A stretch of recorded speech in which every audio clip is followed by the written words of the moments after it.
take one, and we're rolling. 1, 2, 3, 4. 10, 9, 8, 7, 6, 5, 4, 3, 2. 1 second, please. So what did Midnight Mormons do today? It's fusing. They had a hour and a half on with this lady who comes on, who she's been on a few times, but basically the whole entire thing was her complaining about and denouncing Jacob Hansen, and then them kind of defending Jacob Hansen, although giving her points. Do you hear me all right? Yeah, I do. I'm a little bit at a loss, which is weird for me, but that's just I had the flu last week. That's why we couldn't get around to doing anything. And then I'm not short on listening to all these guys. I've listened to a ton of it, and I'm usually all I have to do is listen, and something pops up. You know what I mean? Like I know that I want to kind of go after this, and right now there's a million little things. The kind of big general idea, I always think it's esoteric and weird, which is, did you try watching at all that one I sent you about James Lindsay and the? No, I didn't get around James to Lindsay that. was with two other people, but they were talking about how leftism and German idealism is the center basis for most of leftism. And it really truly is. Like when we're saying it's religion, it's not just saying that and just kind of comparing it. You know what I mean? Like Marx and Hegel really, really, really, really were religious, purposefully, not just like, oh gosh, we're accidentally doing religion here, you know. They really were pulling off of Hermetic writings, and that comes out of Platonism. And I know I've brought up Platonism a ton of different times, and I kind of think like it's the key. If everybody understood what Platonism was, it would help contextualize Jordan Peterson, Vervaeke. It would help contextualize both the Hansen brothers. It would help contextualize both of the Midnight Mormons and the lady arguing today, and the left-wing religion versus whatever the right-wing religion is. It's too big of a subject. Like I can't. It's all a philosophy and religion together, and it's kind of the big tent that it's all, you know, in. So Flip says Jordan Peterson, the way he does religion, nobody does it that way.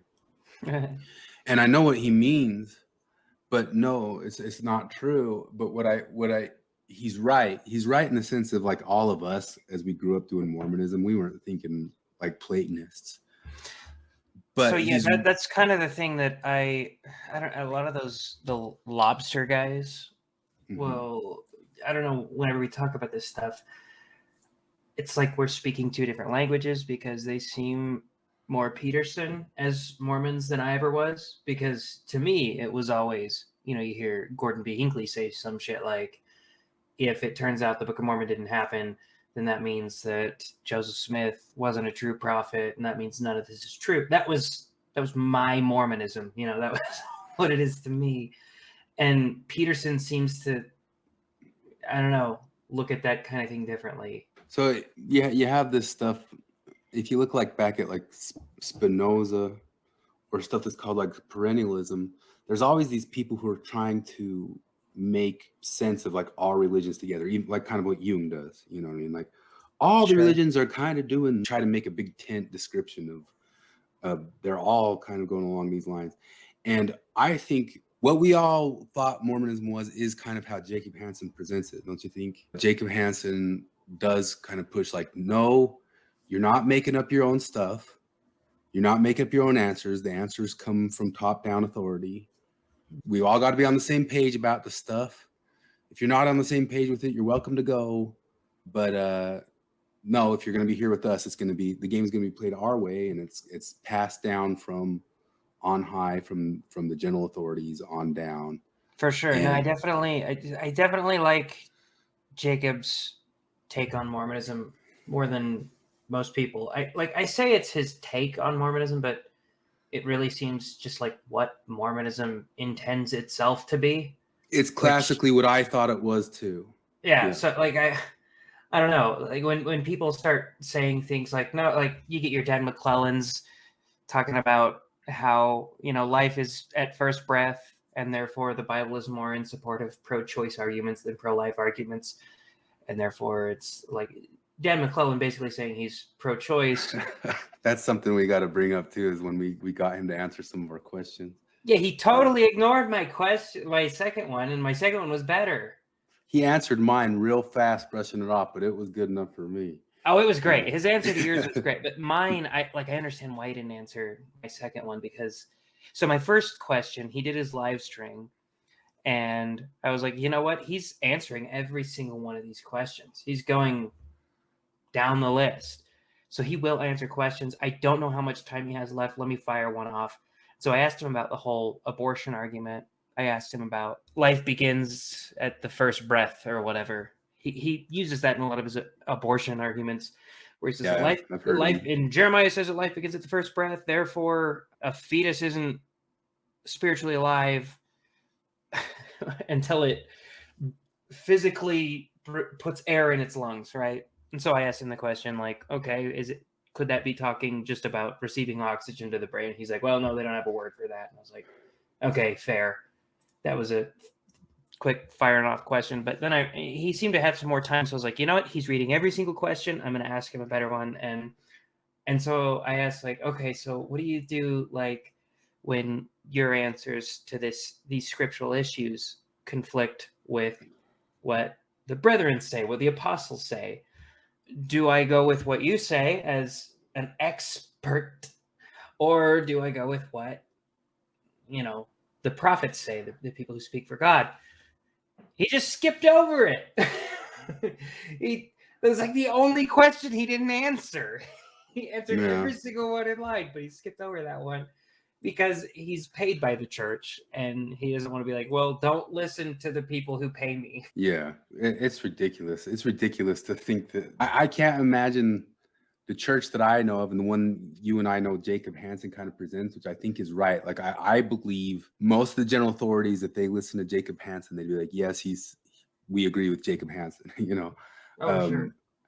But those guys or Jacob Hansen, if they knew the stuff that Dan Maclellan was pushing, I can't picture them lasting like that long. At least the church I grew up in, I know that they're way slower to excommunicate people nowadays and all that stuff. But I know that was actually on Thoughtful Saints. Jacob recently today posed the question of, like, do you think Julie Hanks is going to get excommunicated? Because he posted a screenshot of somebody being like, when Julie Hanks is excommunicated, I'm going to celebrate with a chocolate cake or some shit like that. I don't know.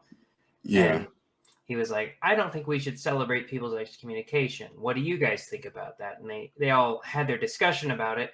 But then my answer to that was, like, I don't know as much about Julie Hanks, but the little that I do know, she seems like she would like to be excommunicated because that would make her a martyr. Yeah, it seems it's a whole lot cool, like a Natasha Helfer to me. It's like she's pushing her own stuff. And then Natasha gonna get Helfer is upset. like the church is wrong about everything, and then the church kicked her out. The and church she's is like, wrong about everything, and "What?" anything you invent in your head is true revelation of the church, because and then she got kicked out, and she's like, "Can you believe they kicked me out for saying they were wrong about everything?" And same thing John Dehlin did.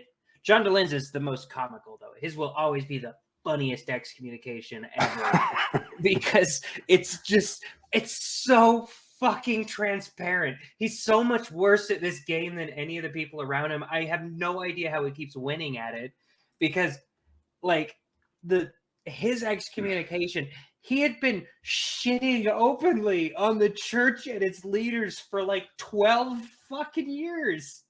And then they finally kicked him out. And he was like, oh, I really wanted to remain a faithful member of the Church of Jesus Christ of Latter-day. No, you didn't. Came in your pants the moment you got the fucking excommunication notice.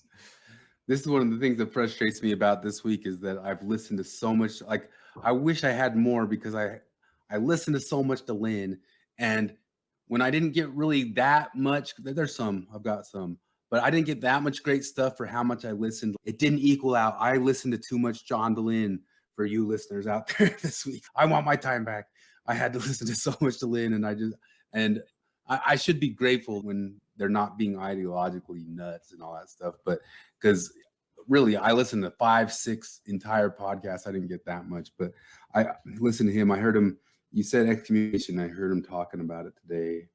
They had this whole podcast. This stuff does rub me wrong, not in the sense of that these guys wrote a book about all the naughtiness. They had Transgressions of Four Mormon Church Leaders is the name of the podcast. And these guys wrote a book of like all the naughty things that these different past apostles had done. And it's stuff like, it wasn't like denounce the church or stuff like that. These were like transgressions, like this guy made love to a woman, you know, and this guy had a secret lover and got excommunicated for it.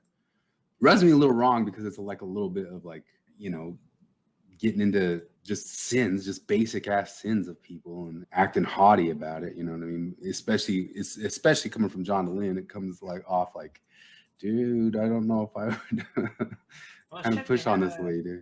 They had a John Larsen one like a day ago. Yeah, and I listened to the whole entire thing, and he did fall into ideology, but if I'm gonna grade him, like I honestly think us or whoever, because I think it's like the flood's got to be getting back to him.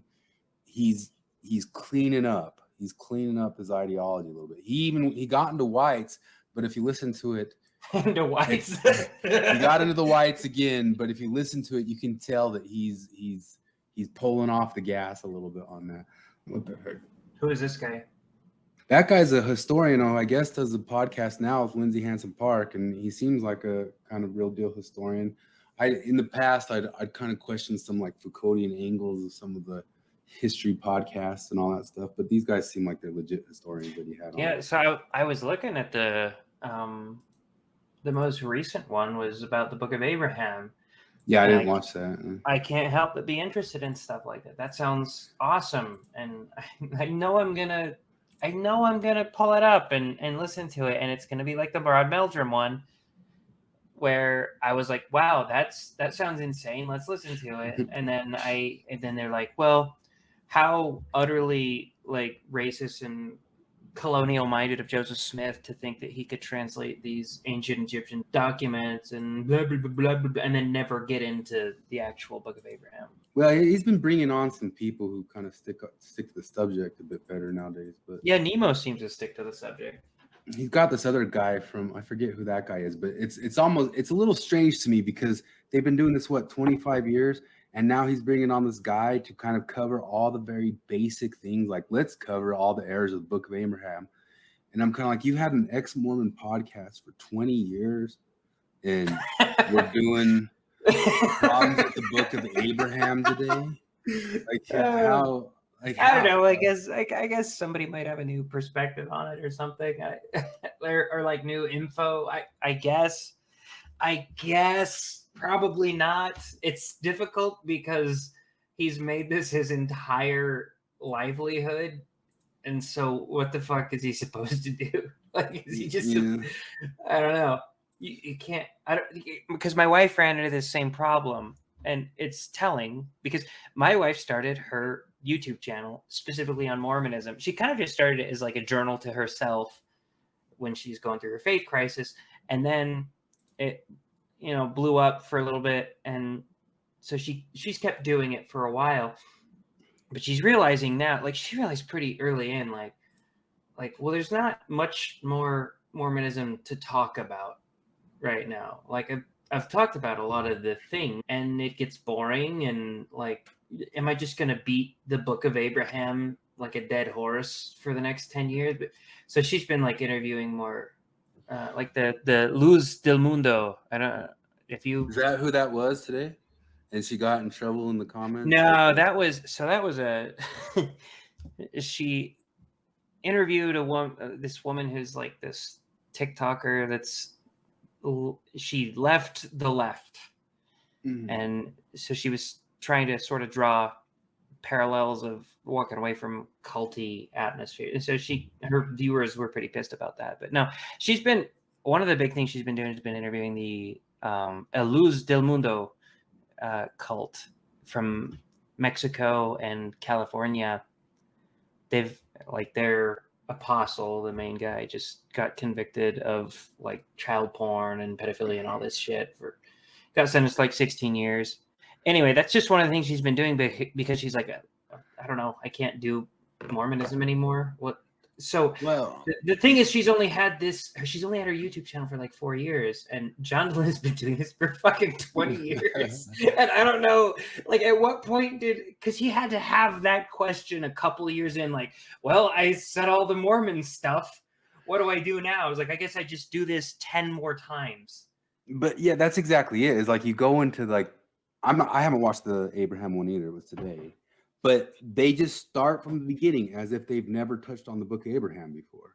Like, how do you do that? Like, how do you just like there's a bunch of stuff that I've kind of half-hashed and I kind of wish to go back and do it better. But I'm still like, nah. Like I talked about it. You know what I mean? But I mean, I guess in ex-Mormonism, that's kind of what you have to do. But one of the things I like about what your wife does, especially the past 3-4 podcasts I've listened to, is Dehlin talks about, it's like an afterthought. He brings up the Thrive stuff and we got to do better communities. And then just this week, I could probably pull that up somewhere, but he called Margie like an expert on reconstruction. And that made me laugh. Margie's an expert at reconstruction. I don't know how you get that expertise. Maybe it's life coach expertise too. But yeah, I know. Where's her credentials? Yeah. So he says they pay lip service to Thrive and we got to build communities, but it's always an afterthought.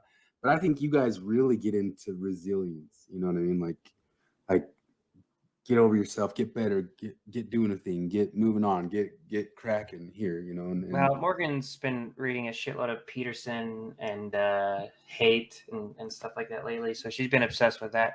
But it's funny you mentioned that because we had our local Thrive conference last year, maybe 2 years ago. I can't remember at this point, but Morgan was asked to speak at that.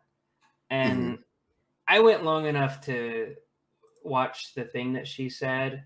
And it's funny because like she said a whole bunch of like Peterson things, like be honest. And like, did she mention Peterson? She didn't mention him. No, okay, I wouldn't do that in Thrive. Well, I don't know. She's a little bit more like naive about this stuff than I am because she'll just mention his name to people who. She doesn't. She doesn't realize she's the no person or something like that. Well, she kind of just doesn't care, I guess, which is admirable in a way. But we go to this Thrive thing, and like it was so cringy, man. Like I don't know, maybe there's some value in it, but this douchey little like drum circle we did, where we all banged drums and said affirmations to ourselves about how I am worthy. Shit like that. You did that? I didn't do it. I watched everybody do it, and I was just like, "Oh fuck! It's everything inside me not to start laughing."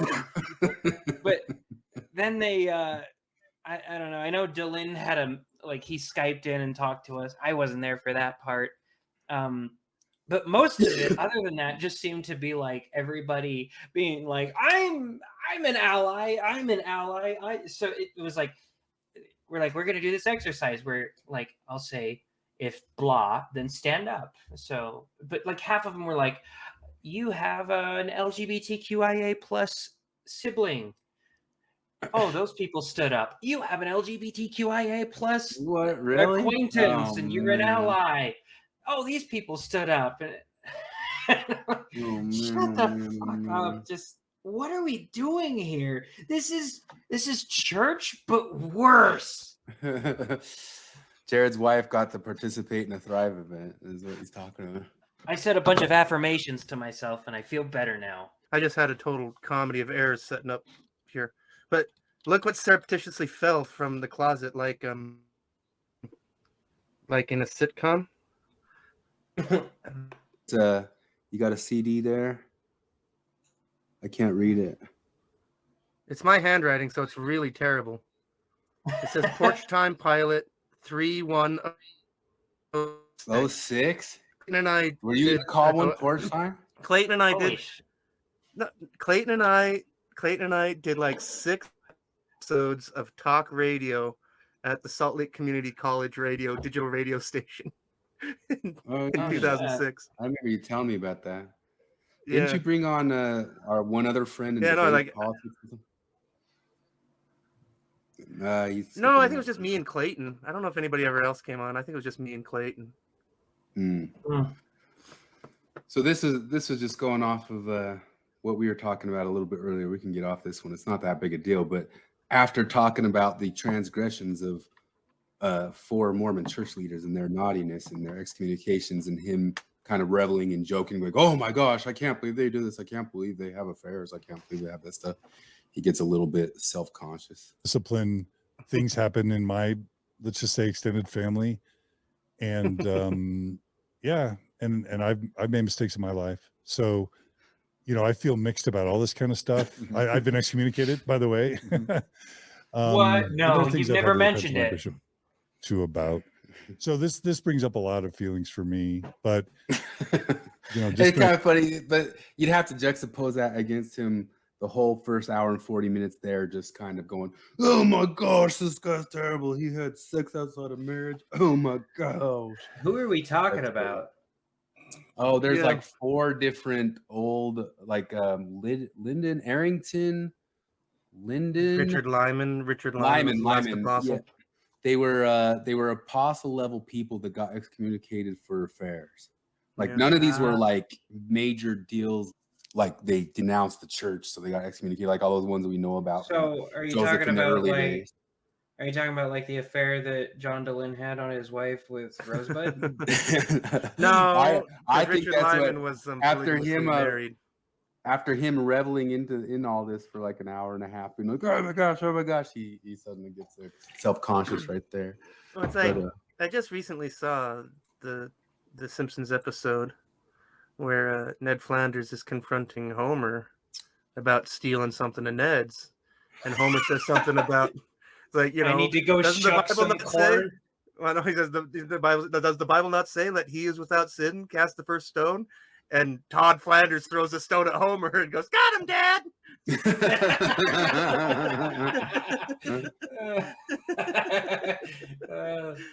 Oh like, no! But it's just like because I was thinking about this today, like stupid atheist world, like, oh, the Bible is so stupid, but like that dumb, like he is without sin cast the first, like that's a good lesson. Like it's a good story. It's incredibly well told. Like it's excellent. That is a good guiding principle. You know, there's a lot of things you can find. Like John thought they left the church and they left it all behind, including the gems like that one. Well, there's a lot of things you can find in the New Testament that are like they're so ahead of their time that they're kind of also ahead of our time, and that's one of them. Yeah. Because we've circled all the way back to being like, he that is without sin cast the first stone. What that really means is like go forth and just keep on sinning. Like that, that's what it was. Like every socialist thinks that Jesus was a socialist, and that when he said go forth and sin no more, what he meant was just go forth and keep on sinning. And when he said judge not lest you be judged, what he meant was like nothing you ever do is wrong. It says it says be careful even when you are condemning the guilty. Mm-hmm. Even then. And then we fast forward to today where the Rolling Stone says, well, it's okay if a few innocent boys would have gone to prison on rape to prove a point. Because that kind of thing, you know, like that is how far we've gone. It's like, no, you have to be careful who you're targeting, especially when everybody knows your dirty secrets, John Dehlin. Yeah, that shit's straight evil. Like there's this, I've noticed this everywhere. Everybody does this thing where they go like, they point and go, ha ha ha, look, we caught you DUI, cheating on your wife, weird sexual fetish, tax evader. We got you. And that just proves that people like you are like that. And like I see the Mormons do it, the ex-Mormons do it to the Mormons. I see the Mormons do it to the ex-Mormons. I see the Scientologists, Jehovah's Witnesses. Everybody plays this stupid game. And it's funny, like, how do you get to be, you know, older than 25 and not go, oh, wait, these things are endemic to civilization. and like, it's not enough to go, you know, oh, look, I found a hypocritical Democrat, ergo. All Democrats are hypocritical. You know, it's like, yeah, like, no, that's a terrible way to think, you know. But Here's like, John I found a hypocritical Mormon. I found a Mormon sinner. Well, that just shows you what Mormons are like. Oh, is it, John Dehlin? Does that just show us what Mormons are like? No, so I know, like, it's funny that you bring that up because I know that on Monday, the couple of lefty guys I work with are gonna sort of smugly bring up to me like, look at what this idiot Trump did, and they're gonna show me his stupid NFTs that he's trying to promote, and they're gonna expect me to be like, well, actually, it makes sense, but I'm just gonna laugh at them. I'll be like, no, that's a stupid thing he did. That's laughable, and we should laugh at him. And Like, Trump yeah.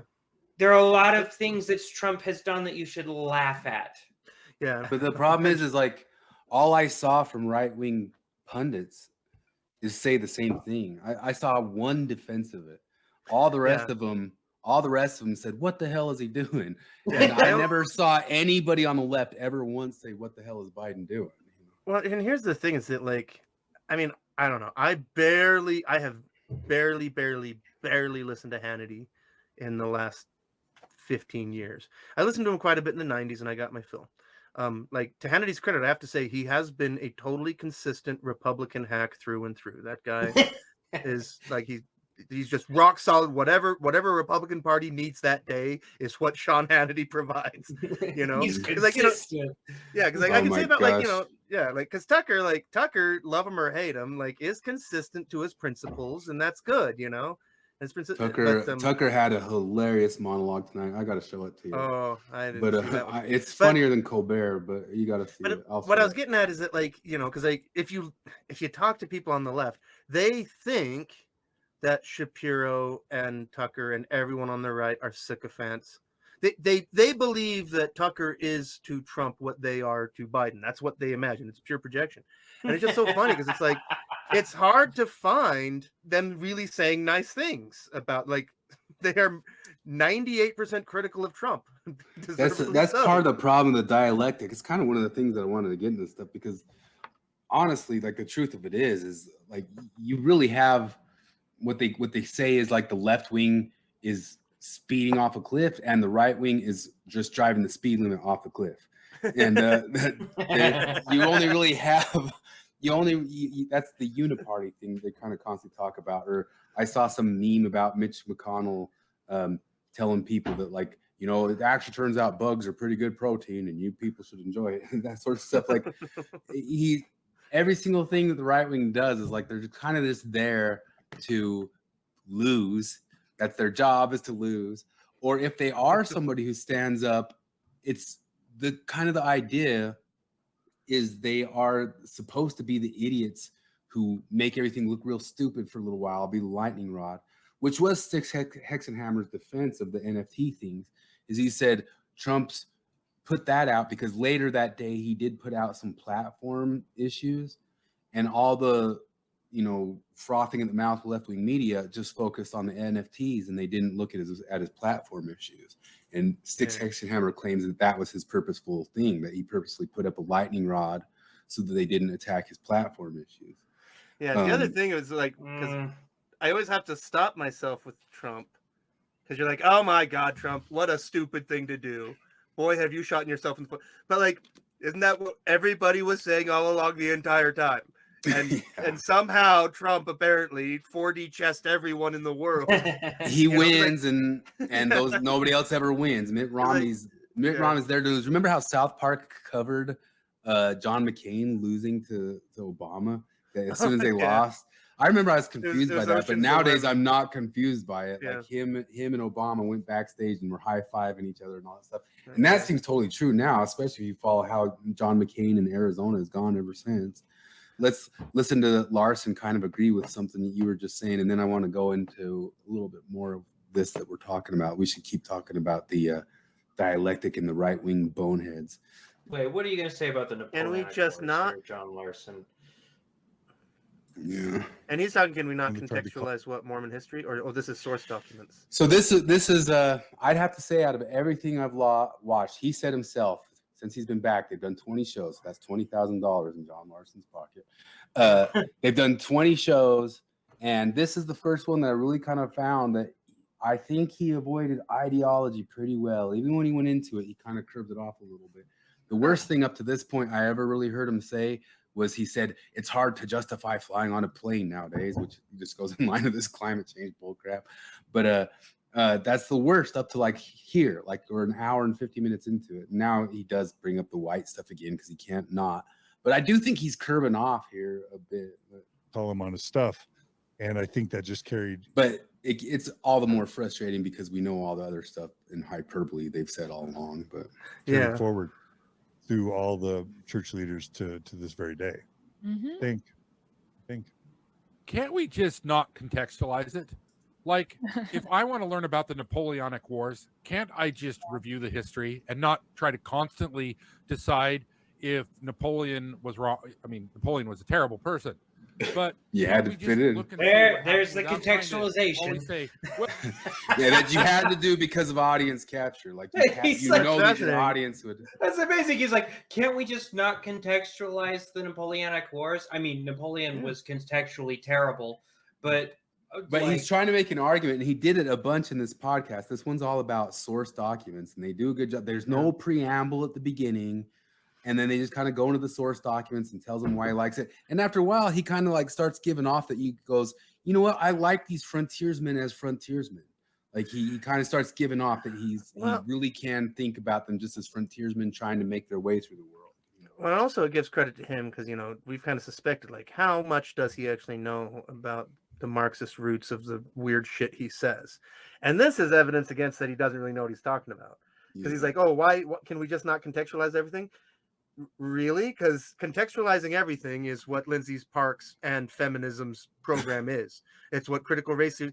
The entire leftist program is to contextualize everything. Stop to contextualize and judge everything. all of history. Judge it as negative and bad. Everything is a matter of power dynamics. That is the game. Like, it's fundamental to what they do. It's like, yes, John Larsen, that's right. Your friends John Dehlin and Park are the people you're talking to right now. Tell them to stop contextualizing everything.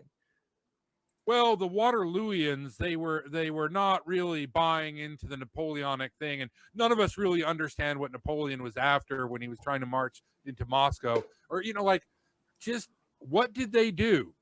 Let's reserve all the trying to emotionally make it easy for us to understand until after. There's nothing wrong with reading history that was published by these guys, and without trying to constantly pigeonhole it in a way that makes you feel good about yourself. And that's a message to like, you can do like little bits of this with little bits of quit your job, BYU employee. It's like, yeah, take that, John, with quit your job, John. Americans in general and white Americans in particular. Oh, God damn it. Oh, fuck off. People have done Listen, I think he tries to curb it off a bit here. I think he really does. Terrible things. Black people have done terrible things. Oh, okay. Gosh, there it is. People have done terrible things. What did Human he just beings say? are pretty shitty. Did that racist piece of shit just say that black people have done terrible things? What's so great about Bengalis? He didn't mention them. Are they fucking angels? This is such Let's a hear it stupid again. game. Americans in general and white Americans in particular. White people have done terrible things. Black people have done terrible things. Brown people have done terrible things. Human beings are pretty shitty. Oh, okay. And we don't have to constantly have a narrative that makes us out to be the good guy. It's okay this, like I said, so if this is how he came out, in episode 1, $20,000 ago, I'd have no problem with him. Like it all just would be fine. The problem is like this is a heel turn. Yeah, no, yeah, exactly. Like, where was this John for 19 episodes? Like, this guy is running in direct contrast to the last $19,000 of John. Mm-hmm. Our ancestors were terrible people. Not about the money, you fuckers. He's a socialist. I remember. Oh, long yeah. ago, I wish I could probably dig it up. It was funny though, because I remember Salt Lake Tribune or KSL or something did a breakdown of how much John Amici made in his basketball career for the Jazz, and I can't remember, but it's like, he made like $13,000 per rebound. Do you remember that? Yeah, they calculated it. It was hilarious because he played like 18 minutes or something. It was funny. And that's the dude who tried to denounce. I think he was denouncing Stockton and Sloan as racist and all that sorts of stuff. Was he? No, was he? Because I remember because he came out as gay after he retired. He did. Guy. He came out afterwards. The thing is, he never said who it was. And he said a white guy on the team asked me, why can't white people say the N-word?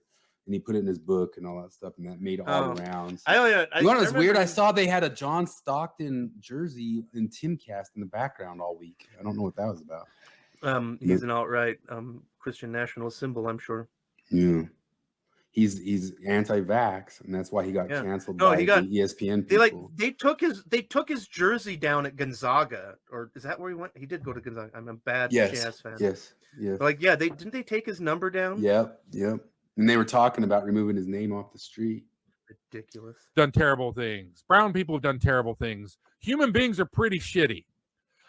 And we don't have to constantly have a narrative that makes us out to be the good guy.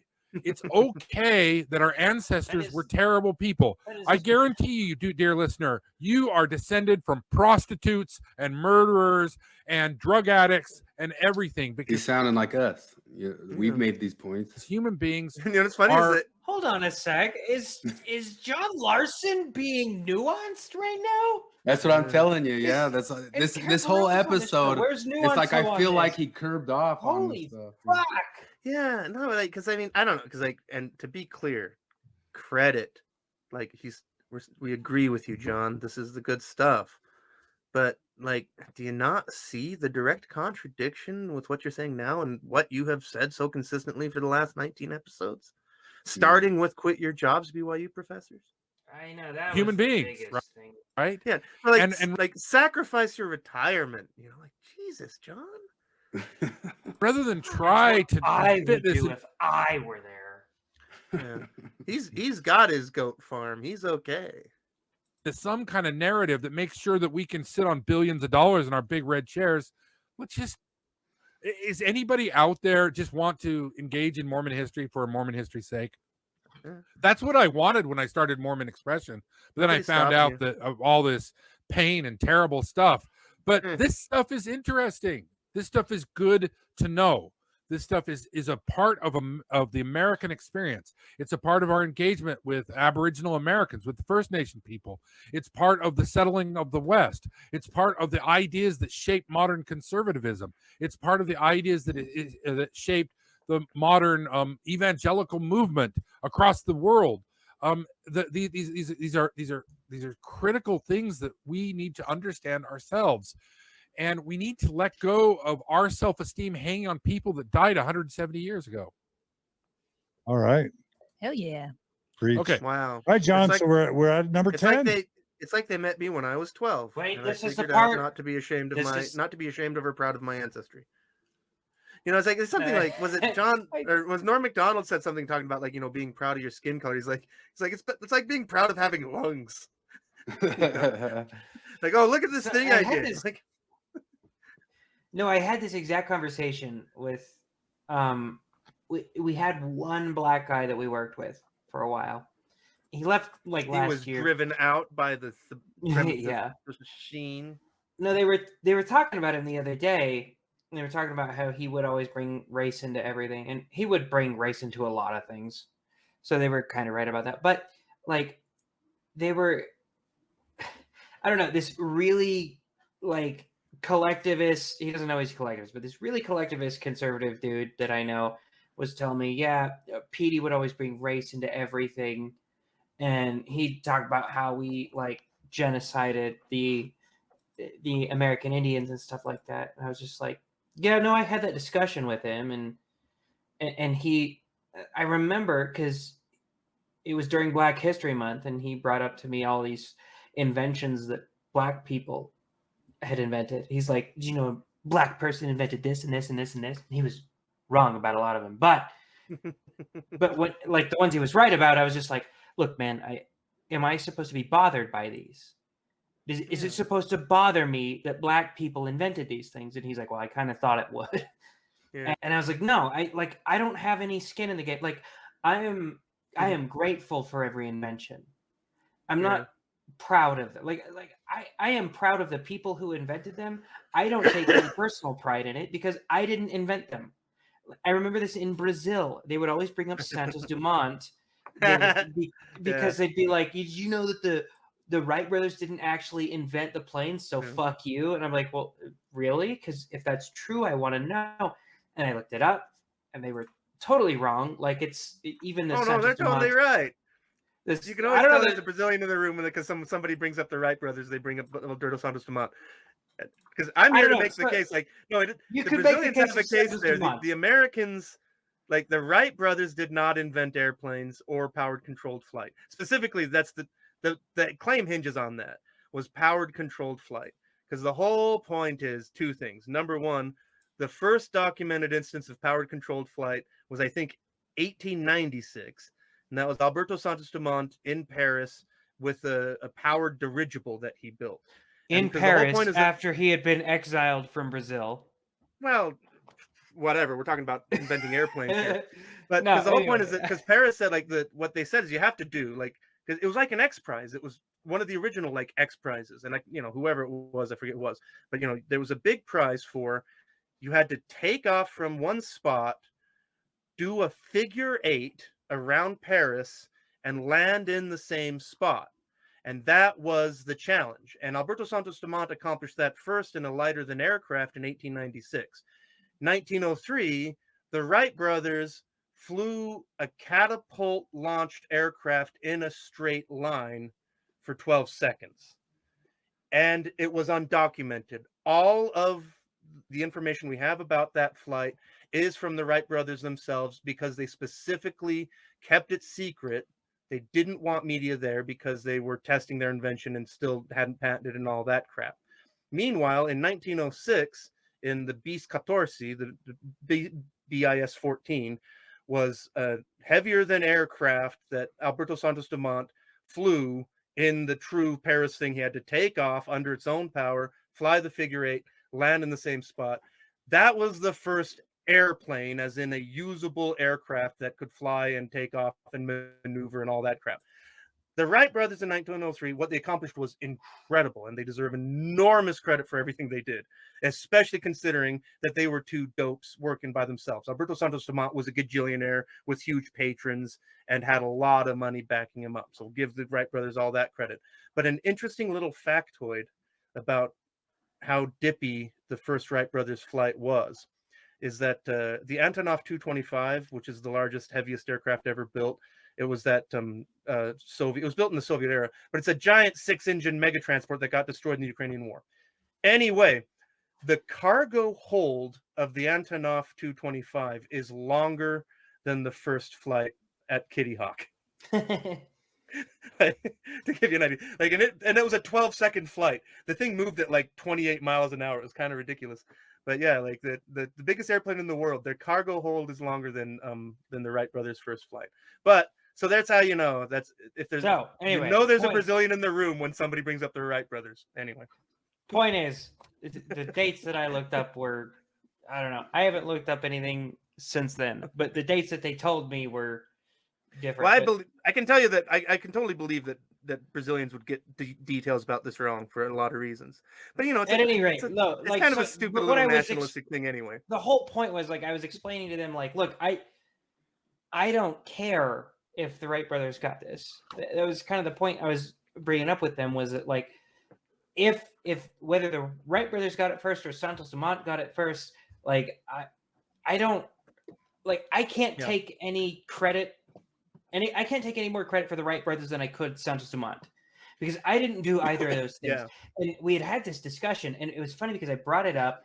I was bringing it up with this black guy at work, because he was telling me all these things that black people had invented, and I was like, yeah, that's awesome, that's cool, and I'm grateful for them for inventing that stuff. I'm not any more proud of the things that white people invented than I am the things black people invented. I'm proud of those people, but I cannot take pride in things that I did not do. Yeah. And then it's funny because I was explaining this, because the black guy, he's long gone. He's been working somewhere else for a while. I brought up that conversation that I had to him the other day when he came up in conversation, and the old really conservative dude was like, no, you could be proud of the Wright brothers. And I was like, fuck off, man. Are you serious? Well, right now? Like my this speech thing- was true. Fuck off. Like the World Cup is a lot about this, like, oh, let's have our little nationalistic thing, because because I'm with you where the connection between me and national accomplishments is extremely tenuous. But there's at least something there in that you can say, like, you know what? The nation is an idea and a set of values, and I participate in that idea and that set of values. And when that's a good thing, I get to take pride in that thing, you know? So there is a little bit of something there. When it comes to race, there's nothing there. Like, Yeah. There's a totally lot. arbitrary. A lot of those black guys come up with a lot of inventions that they claim that black people invented. Yeah, But no. some of those aren't true. Well, But- yeah. No, 'cause, So I mean, one of you also them run he into the came whole up with problem, like- was like he was like the elevator. You know, black man invented the elevator. I was like, oh, I didn't know that. That's cool. And then I looked it up, and no, he There's a can't. lot of Like, those. There's a one like the black light man- bulb. The yeah, a light black bulb. He man didn't invent invented- the light bulb. A black man invented the elevator door, which is also a Yeah. thing that ought to be lauded. The door that doesn't close on you, it opens back up. He should be lauded for that. He didn't Yeah, invent some the like elevator. a black man It was- added there the was the light filament bulb, to but light then bulbs it or was something the like that. Yeah. it was the filament to the light bulb that made it a lot cheaper, and that guy should be lauded for his contribution. It's amazing, but don't bastardize his effort by pretending that he was. You know I what's was funny, like though, 'cause, the- like, because if you look around, like if you look through time, like, because at various times there were various like world centers of knowledge and scholarship and technological advancement, and it's funny. It's like, you know, at one point it was like Sumeria. At one point it was Timbuktu, literally in the middle of nowhere. At one point, Scotland, little puny Scotland, was where like all of the great, inventions of the steam era, like that was centered in Scotland. And that's the thing, is like you'd think you would look around and go like, oh, race is not the common factor here. It appears to be values and circumstance combining. But that that's one of the make a things I'll bring up a civilization. lot. And I remember Sam Harris even tried to challenge us in one of his podcasts. But like the Moors, especially the Moors that went into the Spanish area. Yeah, Cordoba. Yeah, They- I left that one out. they At did one a point, lot of Andalusia was the world But- center. Sam Harris had some podcast trying to contest all that. I remember once a long time ago. He's No, still trying to so- say the Moors did, but no, the Moors did do good stuff. Yeah, no, like Oh, so I love this Abravanel bit. Hall, Maurice Yeah. Abravanel Hall in Salt Lake City. The Utah Symphony is housed in Maurice Abravanel Hall. That's the local symphony. Maurice Abravanel is an old Portuguese family, and he's descended from like a guy, forget his first name, but Abravanel was like a 14th century Andalusian Jewish astronomer. And Abravanel is the Portuguesification of Abu Rabael. The guy was Jewish. He was a Sephardic Jew, you know? And so you're like, wait a second. In the 14th century, there was a famous Jewish astronomer who lived under an Islamic caliphate? Yes. Turns out history is complex, and things aren't always simple. There was a time when the Muslim caliphate in southern Spain was actually quite open and was the center of knowledge and openness, and turns out that's the good thing, actually. Like, looking at today, when you look at the left who wants to exacerbate racial divisions, we can look to 14th century Islam as a beacon of multiculturalism. Whoever, and you brag about, the Americans go, This fuck bit that the Chris pulled up, French. this is one of the Fuck best the- ever.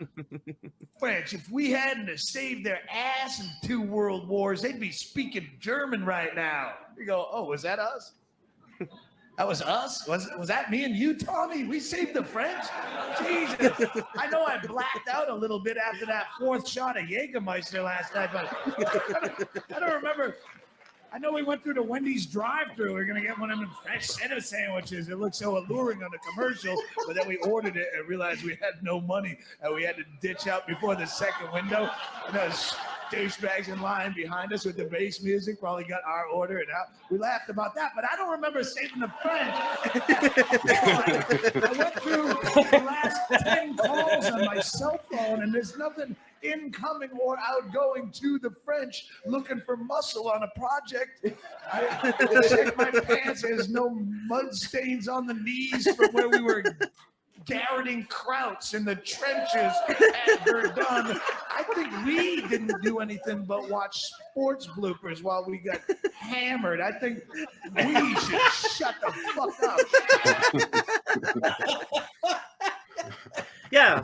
No, because again, because sports, 'cause I consciously, You know, when I support sports, for me it's this conscious thing where it's like it's We should pretend. shut the Like fuck up. it's a drama that like I'm into, and like I know it's not real life, you know, but it's just that I know I'm pretending and I can turn it off.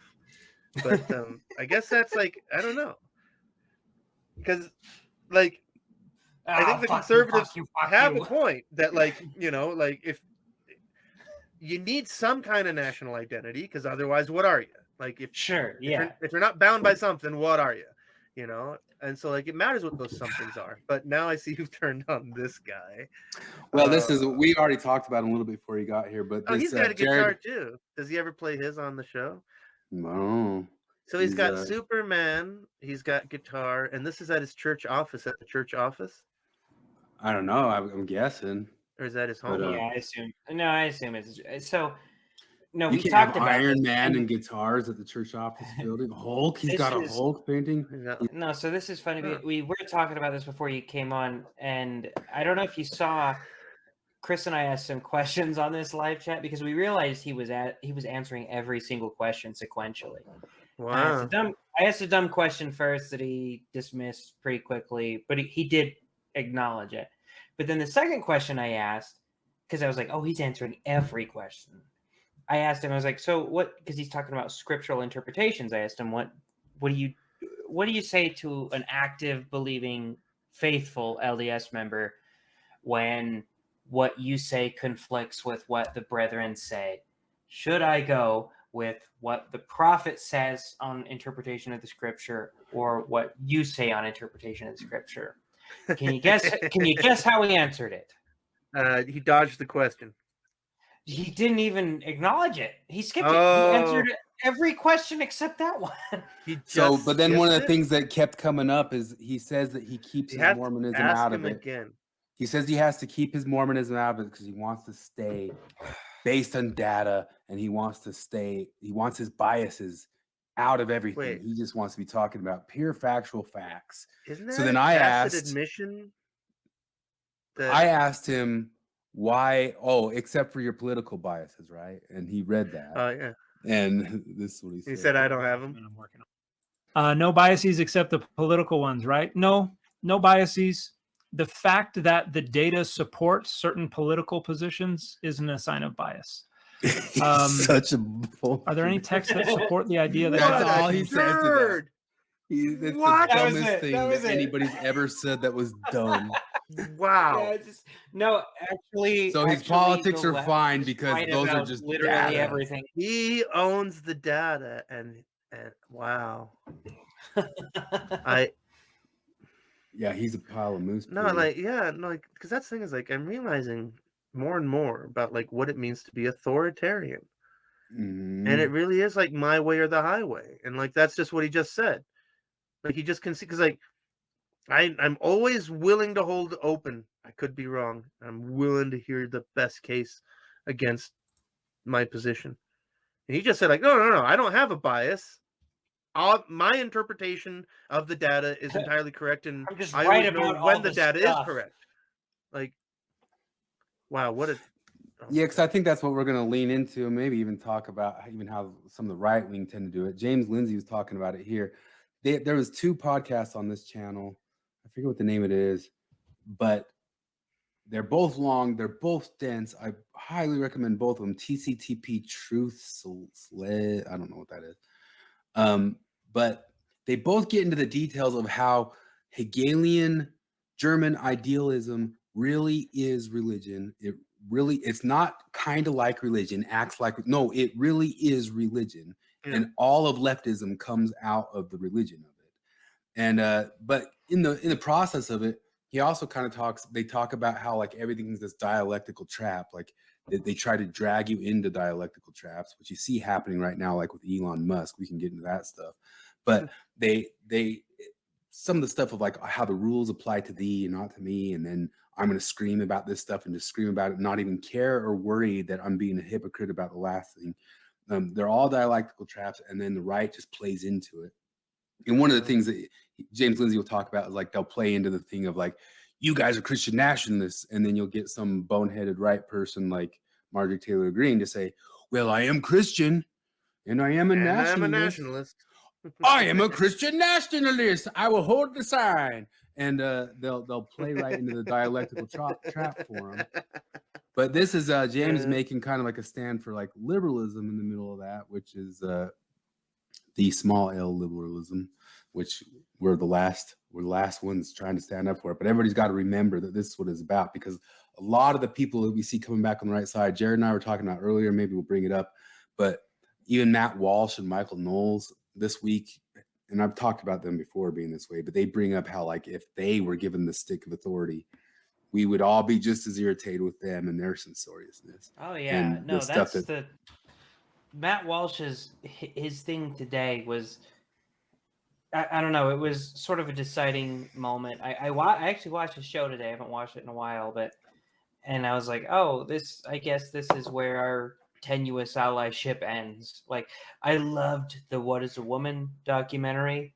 It was fucking perfect. It was great. But he loses me when he starts saying things like he says that, he explains that Elon Musk isn't banning people just for being lefties. He's banning them for like live tweeting his actual current location. Yeah. That's doxing. And that's understandable why you would ban them for that, right? But then he says, but just to be clear, if he were to ban them just for being lefties and being objectively wrong, I would support that. And I was like, oh, that's where you lose me. Because like I can't get behind censoring somebody for being wrong about something, because he does say that I think you should have to be behind, you should have to have the truth behind you in order to not be banned. And so what I'm tweeting out is things like that trans women are men and that shouldn't be banned because that's truth. And I'm like, look, here's the thing. I agree with you on this thing, but there's a lot of people that don't. And I cannot ban somebody for honestly being wrong about a thing. And I cannot pretend that I am the arbiter of what is and is not true or false. Like, I believe that I am, but I will not exercise that authority. And he actually starts shitting on people for saying that we can't ban them on principle. He starts shitting on people for being principled. Which is like, dude, come on. You should understand this. To be clear, you couldn't pay me to take the job of making those decisions for Twitter. You know, that's the thing. It's like anybody who, like, it's one of those things where it's like, I mean, I don't know. It reminds me of the Jordan Peterson thing about, when people talk about like, oh, real communism hasn't been tried. It's like, oh, if I administered Twitter, I would have a perfect policy. It's like, oh my God, like really? Because I mean, we actually had that. Like, we had the discussion in the lobster group the other day. Somebody asked, like, it was Marty. Marty asked, like, would you enforce your ideology? And there were a lot of people that were like, no, I wouldn't enforce an ideology. Like, if they just could, if they could absolutely just top down enforce it. A lot of people said no. A couple people said, like, yeah, because my ideology like allows for other people's ideologies. And what I said was like, I know what the right answer is, and I know it'd be really fucking hard to choose the right answer, because I know that the right answer is to not enforce it. Like, I know that. I don't know if God exists, but I know what God wants. And I know that forcing people to believe the way that I do is wrong. But if I were given push a button and everybody believes the same way that you do, it would be really fucking difficult to not press that button. Nobody gets that. I feel like I don't know. I feel like I'm there. Like, I know I don't know. I know I don't know, and I know that I don't want to live in a world that's made up entirely of people who think exactly like me. I've met me. I've lived in my house. I am not the paragon of civilization. I get that. But about Elon and Twitter and all this weird shit, because like nobody should go to 4chan, but everybody should go to 4chan, because like if you want to know like what does a media platform look like where the only rules are what's already against the law is against the law, and that's enforced at 4chan. Anything that is not against the law is allowed on 4chan. and a lot of people make a point of pushing that as far as they can go, and it's fascinating. And 4chan is why we can't have nice things. You know, when people are like, why can't Facebook just be nice? Like 4chan is an example of why. Because if the only rule is everything goes except that stuff that's already illegal, it's a nightmare of misogyny and pornography and racism and all kinds of, and also hilarious stuff too. Because like, I mean, some of the great 4chan, like the "it's okay to be white," the "okay" hand symbol, milk. 4chan has done some incredible trolling on society. That, like, anybody who imagines that there's an easy way to administrate Twitter, and it's like I'm not a fan of Elon. Like, I think he's basically a con man. But I like a lot of the stuff he does, especially when he trolls the left and dopey stuff like that. But like, I think he's learning really fast. Like, holy shit, this Twitter thing is not easy. Because like, I think somebody made the point. I think it was Joe Rogan, that Jack Dorsey was pretty disconnected. He was just run over. Like, I don't think Jack Dorsey wanted it to go that way, but he just got ran over by that dialectic. I think somebody made the point, like, because Jack Dorsey was like on a beach in Thailand, and he just was like, "Oh, I created this free speech." When platform. they banned Trump, he was on vacation. Yeah, there you go. The CEO, whatever owner of it, when they banned the sitting president of the United States, was on vacation. The thing is, though, is like some of the stuff Elon's doing, like Elon's bans have specific rules that you can break or not break. And then his bans are like 7 days too. He hasn't done any perma bans. Yeah, and that's one of the things that's ridiculous about it is like back in the Twitter, like Sargon got banned for 5 years. Other people were also perma banned, and they didn't even have clear, explicit rules why they got banned.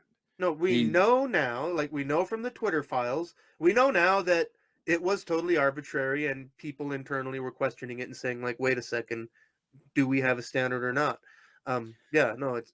But here's part of the dialectic too, because like Barry Weiss, who Elon gave the second Twitter files to, she came out today saying, "I don't approve of how Twitter is being run now either. They shouldn't be banning people for this." And you know, and there is truth that it's apples and oranges. You're not judging the same bannings. There's truth about that. Airplane thing is a really tough one for me. Like I get, because that's like, because Ben Shapiro is the only guy I listen to him today. I don't listen to him every day, but I listen to him today, and he talked about this, and because you know Ben Shapiro, I don't know, I really respect him in that he is very honest in that, like, you know, when he's not sure about something, he says, "I'm not sure," and he says, like, he's not sure, like, does that count as doxing? Because the fact is, like, the way people know where Elon is flying is tail numbers.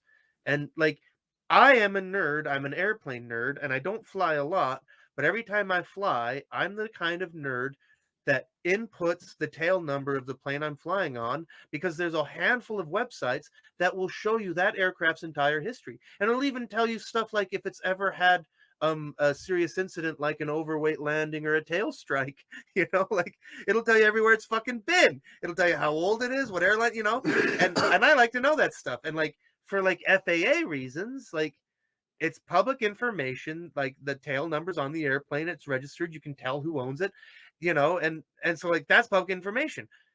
But like if I'm Elon, I 1000% get why I don't like the idea of somebody blasting. Not only that, he actually had somebody. Everywhere. It wasn't even himself. Well, he had his kid who was on the plane, but somebody did show up, and he let some rapper use the plane, and somebody showed up and found that rapper there. Now, what's funny is that like the kid this is in the car. Yeah. Well, then here's the other thing is where it exposes like just the screaming hypocrisy of the left is that like Sargon was falsely accused of in some way inciting people to harass others, like Anita Sarkeesian, right? And not only that, it was off platform. Like it was somewhere else. So he got banned for something he did on YouTube. And it didn't happen. Like, and it never happened. And all he ever said is this isn't okay. Now the left is saying like, what, Elon, you big baby? You scared of people knowing where you are? Are you a baby? Then this is how the dialectic pushes, and then you have people like Barry Weiss. You always have somebody in the middle. It's what happened on the Midnight Mormons today. They've got this girl who's talking about, you know, we've got to be inclusive, we've got to be inclusive, we've got to be inclusive, we've got to worry about them. But the thing is, like, barely any pushback. the left runs wild for 5, 6, 7 years, doing whatever, saying whatever wild, insane thing they want. Any little pushback of, hey, knock it off, hey, stop it, hey, stupid. And then you also have the people in the middle who are kind of telling, hey, they immediately talk to us and we'll listen to them or something like that and say, don't be mean to them. Don't be mean. You don't want to be mean to them. It's kind of mean the way you're being. We want to be nice to them. We don't want to be, and so it's like you have double pressure of hurley people coming at you. Like one of them screaming at you, like, how dare you ban us? And then you have what James Lindsay calls in the middle very smart people saying, like, hey, we need to stop and think about this and be pleasant and polite to these people. So it's like the Midnight Mormons have on some lady who's ostensibly on their side, but all she does is tell them that they're wrong entirely and they need to be more inclusive and all that sorts of stuff. And she even pushes back on them several times saying I'm 100% on your side. I'm 100% on your side, but we need to be more inclusive and bring in the gays and bring in the this and bring in that and bring in that. And it's like, you're getting it on both levels. You're getting the screaming hysterics. You're getting the hurley boy screaming at you and you're getting the Farley saying, for the love of God, why don't you just let him do it both at the same time? There is no virtue whatsoever in striving for inclusivity. It is totally sufficient to not be exclusive. Just don't be exclusive, and that's enough. That, in fact, that's better, because striving for inclusivity, you're bound to fail. It's too much. It's enough to don't exclude people on the basis of dumb, immutable shit, like tolerance, basic tolerance. This is the thing I've been thinking about a lot, because because in principle, the ideal version of tolerance is so you've got the white Christian nationalists that live on a commune in northern Idaho, and they're like, I don't particularly care for homosexuals. I think it's wrong, and I don't think that Jesus likes that, But if you say well, should they all die and stuff, and they'll be like, no, they're just as long as they stay in San Francisco and keep to themselves and stay out of my private land in the mountains of Idaho. Okay, well, that's a shitty attitude, but okay, and that's things and if you go to Castro district and be like, are you pissed off that white supremacist Christians that don't like gays are alive and keeping to themselves in a compound in northern Idaho? And because that's things because ideally there was a time I seem to recall, again, the middle 90s, where we reached this ultimate balance of tolerance where it's the people in Idaho is well, I don't care as long as they keep to themselves. And the gays in Castro's well, I don't care as long as they keep to themselves. I don't know why he became Mr. Garrison. But that's gone now. Because now we've got the thing where it's the gays in Castro are no, we have to go after those people in Idaho. We can't leave them alone. It's that very thing. It's the thing that Ben Shapiro's been talking about. He's absolutely right. Is that thing because I remember falling into that trap all the way in the 90s, where there's the next step, step. Because the whole thing was no, we're not going after your churches. We just want civil unions. It's and that's things and they got their wish, and everybody and the right on the whole went, okay, here you go. But it turned out they were lying. They are going after the churches. They are absolutely going after the churches. Thing. And that's I used to laugh about the whole slippery slope thing just because, I was one of those guys. We bring up Squidbillies a lot. One of my favorite Squidbillies episodes. You're going to marry a paint can? Yeah. Am I going to marry that damn paint can? I guess I got to marry this paint can here. And I love the newspaper. And just like that, the paint can guy went ahead and married the paint can. So the point was the whole slippery slope thing. And okay, to appease the slippery slope people, let them know that we're never, ever going to give a shit about getting married in your churches. We're not going to come after your pastors to say you need to perform gay marriages. Why won't you guarantee that to them? Why would you not? Because every single amendment in this Respect for Marriage Act to say, don't make religious people do gay marriages, every single one of those amendments was struck down before it was passed. They said no to it. And I'm well, why do you care? Just say, we want to do our thing. We'll let you do your thing. And that's the craziest thing to me about this whole argument. I get that religious people are saying that I don't think a union between a man and a man is valid, so we shouldn't respect it. It's like, okay, but then like God will look at that union that you don't think is real, and I'll be like, yeah, that's not real. Yeah. Anyway, Like so I just say, fuck that guy. Fuck the guy who thinks that he can get married to a man. And then the guy who wants to get married to a man could be, fuck that guy who thinks that I can't get married to a man. And then it's great. Just do your stuff. What's amazing is how much they've undone the goodwill they had. Like they nearly reached utopia, and now they're undoing it. And I'm desperate to get to this clip because I just read the caption. It's hilarious. But the whole gay wedding cake thing really belies this thing. Because like that whole gay wedding shop. Okay, first off, they targeted that guy. They 100% targeted that guy. There was a gajillion options for excellent cake shops that were totally happy to inscribe their gay wedding cake. Number two, that guy didn't refuse to sell them a cake. He said, I will sell you a cake. I just won't write your message on it. But what I will do is recommend you somebody that will. I'm happy to sell you the cake, but I don't want to inscribe the gay message on it. And they pushed it. They went all the way to the Supreme Court. He won. And what did they do? They said, make a trans cake. And I think he just quit. Didn't he just fold up? He's like, I give up. I don't remember. And they came at him for a second whole time. Yeah. And it's so that proves and this is the thing that makes me insane. It makes me angry that the left made Rush Limbaugh and Sean Hannity into honest truth tellers in 1996. Because I remember, I mentioned earlier about listening to Sean. When I did, I hate listening to them in the late 90s. And I remember yelling at the radio saying oh, come on. They don't want to go after churches. No, they just want equality. They don't want to undo civilization. They're not trying to unmake conservative values. Fast forward 25 years, oh my God, they were right. And again, it's because Rush Limbaugh and Sean Hannity, as much as they are, and they are 100% Republican hacks, but it turns out they were just reading the feminist literature that existed at the time. And I realize that now, because even back then I was oh, they're just talking about this ivory tower college stuff. It's no, it turns out that they meant that shit, And and that's where we are today. So you can't be a Christian in a cake shop. Marty had a Lady MAGA on her channel. It's a real interesting conversation. He's actually really measured, in general. In fact, so you had two clips that we. No, we'll go back to him. Okay. And there's no clip here, but this is I'm just showing that. Oh yeah. Because it's all going to work back to that James Lindsay clip, because what we're talking about is there's weird dialectical movements on the left, always pushing. And then you have the reaction from the right. So this guy, he talks a lot on his thing about how he says, you guys just bullied me into a position. And so now I'm in this position. It's because I got bullied by what he calls the LGBT mafia. And I don't know what he called them, but a lot of people call them that.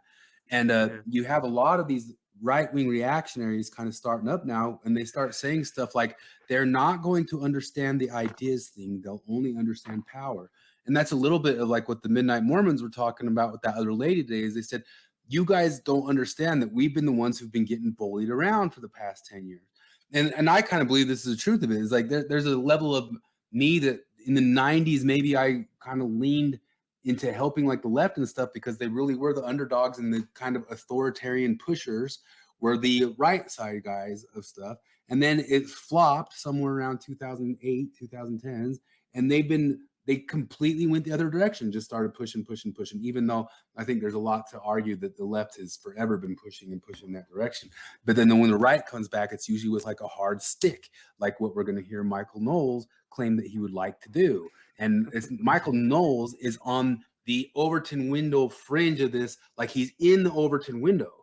Then if you follow a lot of the other guys that he's been listening to, I've pulled up Aaron McIntyre, the Moldbug guys and the dissident right guys who get outside the Overton window, they are straight up. I've been reading all these stuff they call elitist political theory, Gaetano Mosca, the Juvenile, Evola. There's philosophers. There's 150 years. Thomas Carlyle, Oswald Spengler, of these philosophers who've come out and said there's basically the Nietzschean thing. There's only power. There's only power. You got to take the power back. You got to push the power. They're going to push on you, push on you, push on you. The only way you come back is the power. It's kind of like what it is the actual high level thinking philosophy behind fascism, which the fascism that we always kind of grew up knowing, the fascism of Hitler or whatever, not the Mussolini fascism, which is the corporate government, what Twitter was, corporate and government merger. But this side of stuff comes back in a reactionary way and says, hey, we can't play the game of ideas and power and stuff. That's always been fake. That's always been a lie. That's always been not true. We got to just take the power, and then we got to push our ideology because it's only one or the other. And if it's the other, if it's going to be them, screw them. And it's basically what Hitler did, pushing back on Weimar Germany. Yeah. You know, and so you can see Michael Knowles kind of start pushing that area. Like Jared was saying, you hear Matt Walsh kind of saying today, both these guys are hard Catholics. Most of those dissident right guys I'm talking about are hard Catholics too. And you see a lot of these kind of like right-wing Catholics kind of coming out with these phrasings and ideas. Like they talk about Christian nationalism, but most of the people coming out with the ideas of saying we got to come back with the heavy stick and we got to censor are these Catholic guys. But which is not. I don't know if these stupid live streams don't have, like the one with Larsen, the one with Dan, and this one don't have transcripts with them. Totally free, which is, yes, we have broad toleration for lots of different things, but there are limits, and they're pretty severe limits. I mean, let's not forget, we're not only talking about speech acts like fraud or direct threats or obscenity or things like that. A lot of people don't even think of obscenity these days as something not protected by free speech. But I would go further than that. Right? Yes, it's true that the libs have speech codes, but chivalry is a speech code too. You know, and I'm all for chivalry. I'm all for banning people who are degrading our society. I mean, you know, just as a matter of historical fact, speech earlier on in American history was much more restricted in certain ways than it is right now. We had blasphemy laws for much of American history. Laws. And obscenity, we still have obscenity laws on the books. They just don't enforce them. Now, in fact, now they only enforce it if you have wholesome speech. If you speak obscenely, then you get to do it. Personally, I disagree, because who do you decide who's degrading society with what ideas? I think if there's bad ideas, with your reason and your moral. Yeah, but who's going to be calling the shots here? I think The that's people with the important here. Exactly. And power corrupts. Absolute power corrupts absolutely. But someone's going to have it. But when it comes to bad ideas, they need to be challenged. What do you say? Someone's going to have it? Debate. I think we need open conversation. And I'm very this guy. what happened here, and I'm more skeptical because I believe at the end of the day, Luke? No, Luke's on Tipcast all the time. This is I don't Luke, know. but he's been. No, it's like, because Michael knows, This like guy's what great. Michael Knowles talking right Luke now. is from sounds We to me- Are Change. He's been on this forever. He's one of the first guys who confronted one of those Rothschilds and asked them about the Algrove like 15 years ago or something like that. But, No, this guy he has is video of it. fucking great. Because the thing, I'm listening to Matt Walsh today and listening to this Michael Knowles thing. It's them thinking that, okay, I am getting just a tiny taste of power in this cultural war, right? Like like the conservatives are kind of gaining some ground in the culture wars, and we like it, and we should be exactly to them as they were to us. And this guy's saying, hold on a second. And I like the hold on a second guy. This is it really starts about right here, and you got an hour and a half of it because these guys get into it. And Like, then I mean, the little bit that I heard Michael Knowles say so far is like he sounds to me exactly like the Muslims that justified attacking the Danish cartoon thing. You know, where it's like, Oh yeah. like he's making that thing. It's like, oh well, this offends me. It offends my sensibilities in such a way that I think is beyond the line. It's like, holy shit! Like, no, fuck you and your weird censorious bullshit. yeah, it's well, so they're, like I said, they are still within the Overton window, and I know Michael Knowles has started listening to a lot of different ideas from that dissident right. And the dissident right, they're not stupid. They're not dumb at all. They're very, very smart, and they very much attack liberalism. Like I've said before, I think their attacks on liberalism are smarter and sharper than the left wing's attacks on them. The left wing's attack is just this bullshit Marxist religion horseshit. The reason though they're effective is the endless dialectic. It's just the endless tantruming. It's just endless tantruming. Re-up the tantrum, re-up the tantrum, re-up the tantrum. And they have infinite engine for it. But the right wing has more of like a direct thing of saying, look, you can't stop those tantrumers from stopping unless you pull out your big stick and swat them. And James Lindsay has he has this little metaphor he makes. I don't think he's ever shared it on anything because it's inside of his only subs. But he says liberalism is like we're all holding a bat and we're trying to like balance a bat on our hands like this. And if you grab the bat, if you grab the bat to use it on somebody, that's where it falls apart, you know. And you can have it like Jefferson said, a republic, if you can keep it, is all about holding. The liberalism is the thing that helps you just hold that bat and hold it steady so nobody grabs the bat. You know, nobody can grab the bat. We just kind of hold it in our hands like dangling at then we have to go this way and this way and this way and this way and this way to keep the bat up. But that's what gets to this point, because these whole couple podcasts, I shared one of them with you guys. They're long and they're dense because it really gets into the esoteric hermeticism and how it comes out of Platonism. And I can't ever get into it that much because it's so much, but it also isn't. But it really is the detailed proofs of how what we're saying that this stuff is a religion isn't just saying it's kind of like religion. It or is acts religion. like a religion. It is religion. It is for sure religion. But this is James, who James is not just aware of Michael Knowles. He'd probably be ultimately trying to be okay or cool with Michael Knowles. I've heard him criticize Walsh and all that stuff. But he has had just as many of these right-wing guys come at him as you could imagine. Like on his Twitter, like just as many of the lefties have tried to take him out, he's had these right-wing guys come at him too. And he knows like the real ones who are really, really kind of trying to take it back to liberalism. And these guys use a lot. They use Adorno. They use all the same, some of the same Frankfurt schoolers. But then at the same time, they have those other, what they call like Italian elite philosophers. But the gist of all of it is there is no real democracy. That's always been fake and a lie. We're realists. The only thing there is power. The only thing you can do is grab power. The only thing you can push for. And I couldn't pull up the exact clip, and I would have pulled it up. But one of the things like Michael Knowles says, like, how do you make the judgment? It's like, well, we go off of what's good and holy and righteous. That's how we decide who we ban or don't. You know, and he literally said it just like that. Yeah. And that's what these guys say too. And they really think it's like a hard argument. Like, no, we're not the left because we have a specific reason of who will ban people. What? Who's good and who's bad?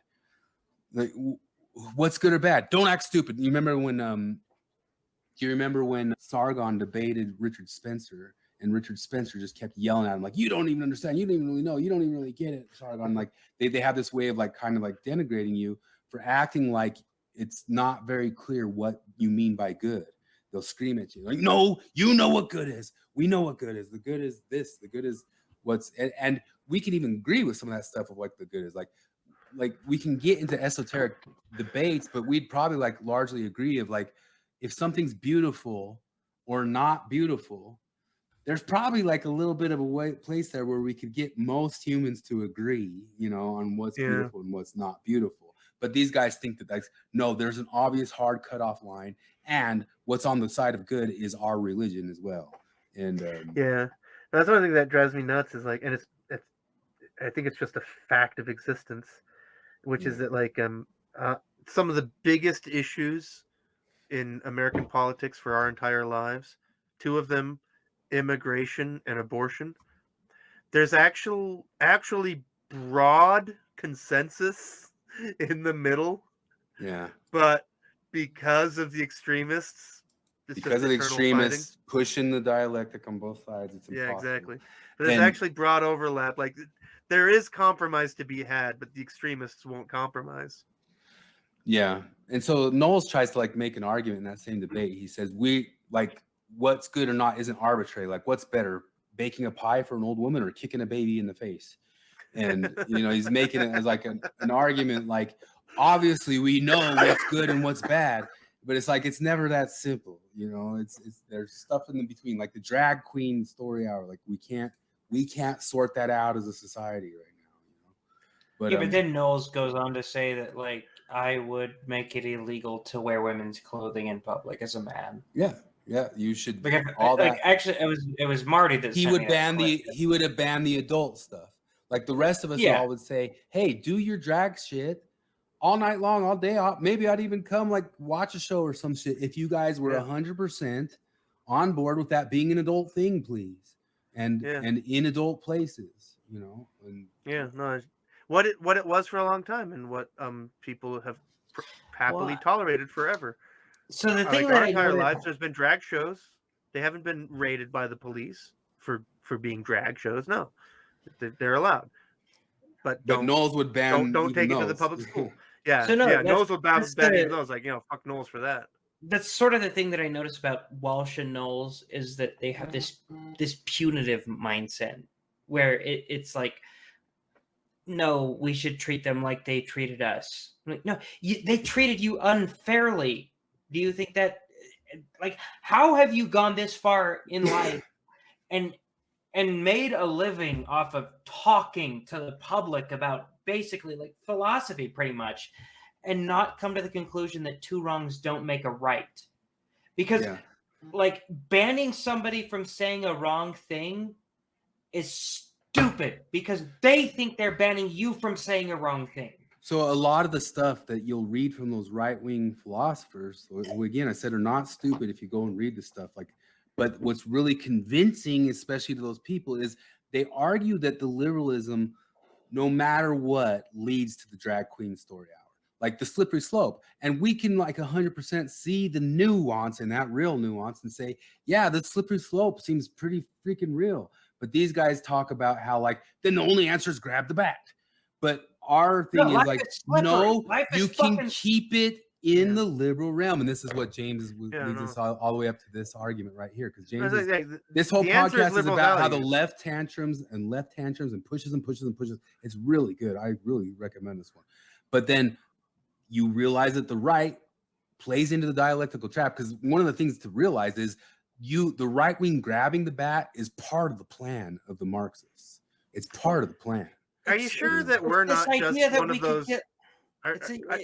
We sound like those phony enlightened centrists. I mean, here we are finding common criticisms of the left and the right. Well, here's James Lindsay. I think he puts it real perfectly, kind of right here. Of the once again, we've talked about it before, but the purposes and the efficacy of liberalism, and we've gotten around to you guys have said almost the same stuff.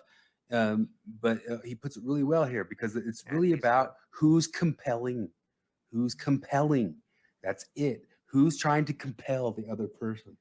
And liberalism is the defensor against that. Don't think there's a huge movement, and this is a dialectical push from the left to go post-liberal. The post-liberal left and the post-liberal right become rivals for the same for the mantle of the same project.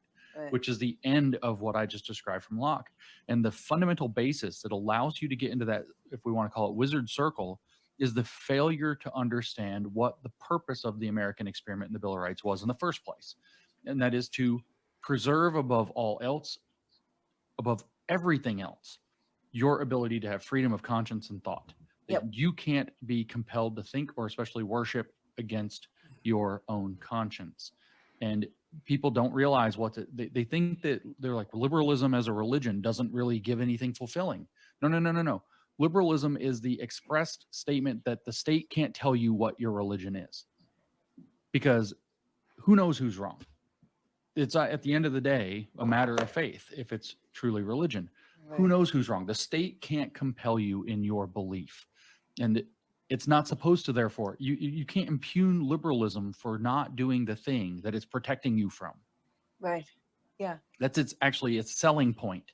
And they've inverted the values, and you see people left and right. Now, the left basically by definition at this point, the right by desperation and need to try to restore some sense of control in their circumstances and lives, adopting this view that this idea that the state's not going to interfere in what you believe is the highway to hell. And it's just a fundamental misunderstanding of what's going on. Liberalism is not a secular religion. It is a extraordinarily, maybe not maximally, but close, parsimonious claim on human ontology and the structure of a society. What is man? Somebody who has the capacity for reason who isn't very good at it. That's what man is. What does that mean? We don't know. But it means that if we're going to be able to use our reason freely, then we have to protect certain rights that must be for some reason inalienable. So by virtue of being human, God or nature's God, and being created in the image of God or nature's God, whatever that they're ambiguous about that on purpose. Yeah. We can't alienate those particular rights because those are crucial to being able to fulfill your what you are as a human being, which is a creature who can be rational sometimes. Right. It also adopts broadly a little bit of realism. The real world exists and we can sometimes know things about it. That's an extraordinarily parsimonious, it's 1/3, I guess, presupposition, which is, I don't know if there's a God, but we're not it. Right. It doesn't even have to posit the existence of a God. And you're not Right. going to be. That's You're right. not, And yeah. that's not on the horizon. That's nowhere in the realm of man. Man is not God. And those three presuppositions, that's really all it is. And when you carve it down to its core and you understand what it is, then you understand why the Bill of Rights is what it is. Yeah. You understand why Jefferson and Locke wrote those things. And you understand that what has to be preserved is that system, or else the options are tyranny. It's not to say it's great. It's not to Right. say that everything's going to be smooth. It's not to say that there aren't going to be problems. It is to say that if you violate those things, you're going to end up in the Platonic model. Yeah, I will just add to that you are going to also literally end humanity. And this is, if you listen to Yuval Noah Harari, this is what he says. So this is his goal. That is his goal. It He is the hates humanity. transhumanism is just to get to post-human world. And he says that, free will, well, he says that it's already a thing of the past, but Right. but their goal is to completely eradicate free will. And that's It what seems that like First Amendment of the Bill of Rights his- does. It preserves the free will of humanity. That's right. And So it seems like his whole issue here is it isn't a slippery slope, it's just a slippery everything. Yeah, everything's pushing. Everybody's pushing. You have to be comfortable living on a slippery ground. Yeah, that's because one of the arguments from the right wing is that the left wing only pushes, and they're always going to be pushing, and so you have to grab the bat and beat them up and push them back. And Yeah, there's no, some that's sort of what level Walsh of like, said today. That's what Walsh was saying today. Basically, like they're pushing, they're being unfair. So in response, we need to push and be unfair. No, So no, this- no, no, no. And when I say no, he responds because he responded to what he knew would be the inevitable pushback in that video by saying like, oh, all these people is thinking that we should die on principle. It's like, fucking yes, we should die on principle. You're a fucking Catholic. How do you not understand this? Everybody should be willing to die on principle. Fuck off, Matt Walsh. Come on. That thing is like, you can think of examples where you can be pushed to where you don't have a choice. But you have to be careful about that because, like I brought it up before where like you can read about Hitler's last night on Earth and he spent it all night writing. And it was basically him just going, why'd you make me do all this? Why'd you make me do it? It's like, nobody made you do it. So At all. you bring up Like, you bring up a good point. The whole you can be pushed to do anything, and that's great because people always bring this up when you talk about principles. They'll be like, "Well, do you think it's wrong to steal? Is thievery wrong as a principle?" And you might say yes. I would say yes. And then they say, "Okay, what about like in Les Mis, Jean Valjean stealing bread to feed his family? Would you steal bread to feed your family?" I'm like, yeah. There would come a point probably where I was so like fucking destroyed that I would forego my principles in order to do something I felt was greater. Yeah. But that has to be fucking destitution. Like your principles have to be so fucking firm that it would have to be absolute destitution in order for you to violate them. Like, My kids are gonna die, I'll steal. Would you speed in a car slightly over the drinking limit to get someone to an emergency room who had a time-critical medical emergency? This is one of the things I've been trying to argue at forever with it because in some sorts of senses, being the only ones in the little middle here or whatever, rational centrists or whatever they call it, the enlightened centrists, which I don't even like that term, because like I will definitely lean one way or the other, and it's a little bit like that thing with like the baseball bat. Like if the bat starts tipping this way, I'm gonna go like this real hard to try to get the bat to straighten back up this way. And then if the bat starts tipping this way, I'm gonna go like this real hard to get the bat start tipping up. Contrasted with the people who see it tipping and go, "Here's my chance to grab it." And so one of the arguments of both the right and the left is authoritarian end of it, the illiberal end of it, is they both believe they can get to a utopia in this realm, in this life. You know, we're gonna get there. We're gonna get to some Christian utopia or some religious utopia or some I don't know, Islam utopia, or the Hegelian utopia, the state that they're trying to work themselves into. And one of the things that they're always kind of constantly doing is saying, no matter what, your liberalism that does work pluralistically and has worked for 250 years, it's gonna fail because one of that guys or one of us guys is gonna make it not work. But part of the thing is like they say, like, your utopia has never existed and not existed, and our utopia, what we imagine could be utopia, what we say the end point is, we've been in it. Look, we're here. We've been in it. We're not looking for anything else. We're looking for a place where you're constantly working to maybe get better or do better, but where we can all try to live along, get along. And it's worked for 250 years. Sure, it gets tested. It gets tested. I think that's like that's for me, like that's the utopia is reached in that thing I mentioned earlier, where it's like the white supremacist Christian nationalists awaiting the end times. Like, stick to yourself in, eat hot dogs and have your terrible music and gatherings. And, is because that's their whole thing is like, leave us alone and we'll leave you alone. Okay. Like, do I like your ideas? No. Like, if you were willing to listen, would I try to change your mind? Yes. But you're not. So, okay, stick to yourself.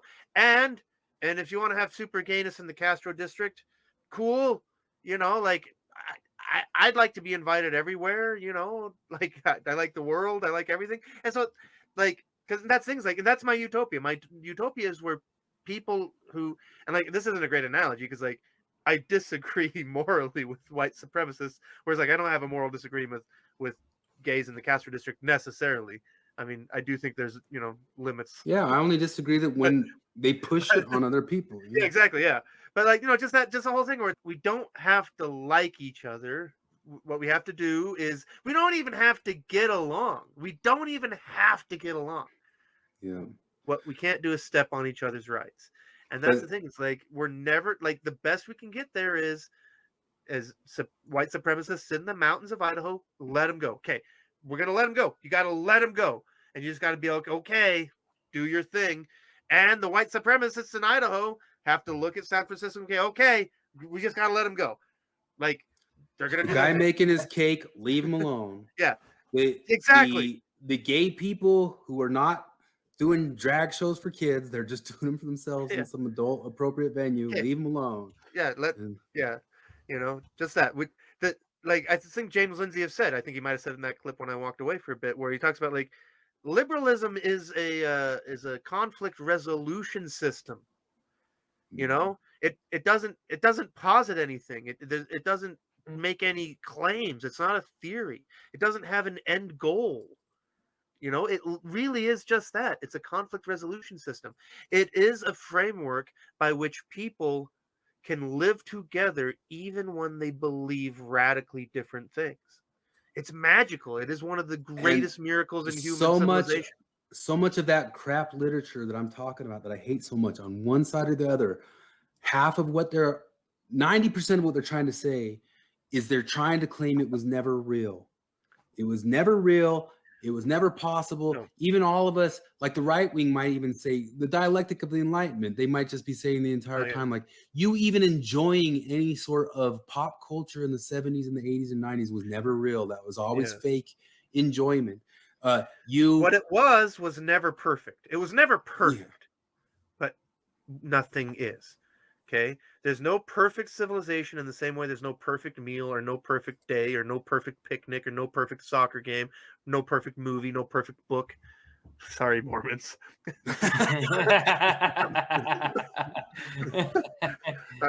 It's a false ideal. It's a crazy magical idea. It's not attainable. But what we can strive for is good enough. And you know what's good enough? You know what's the best good enough ever?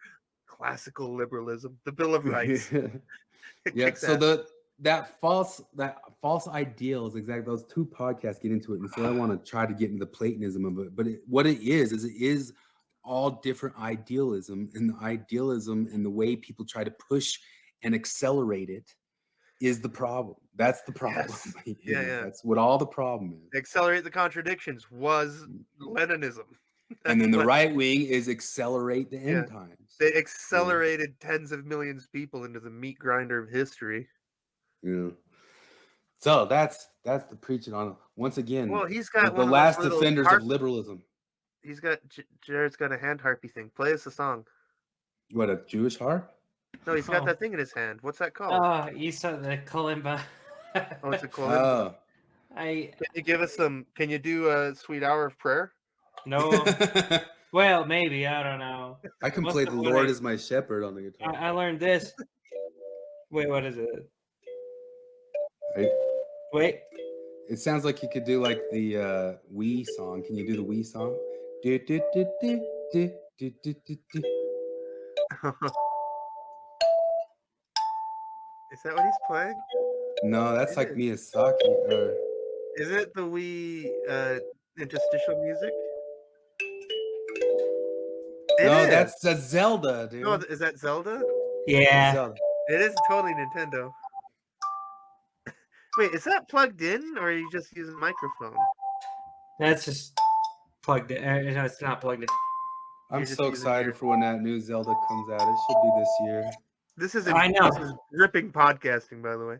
I still need to play Breath of the Wild. I've never even played it. Breath of the Wild is good, and that's my favorite game ever. I was just playing it today. So how much honestly, does a Twitch cost on the secondary market nowadays? Oh, if you get it, so Switch, don't get the Lite because.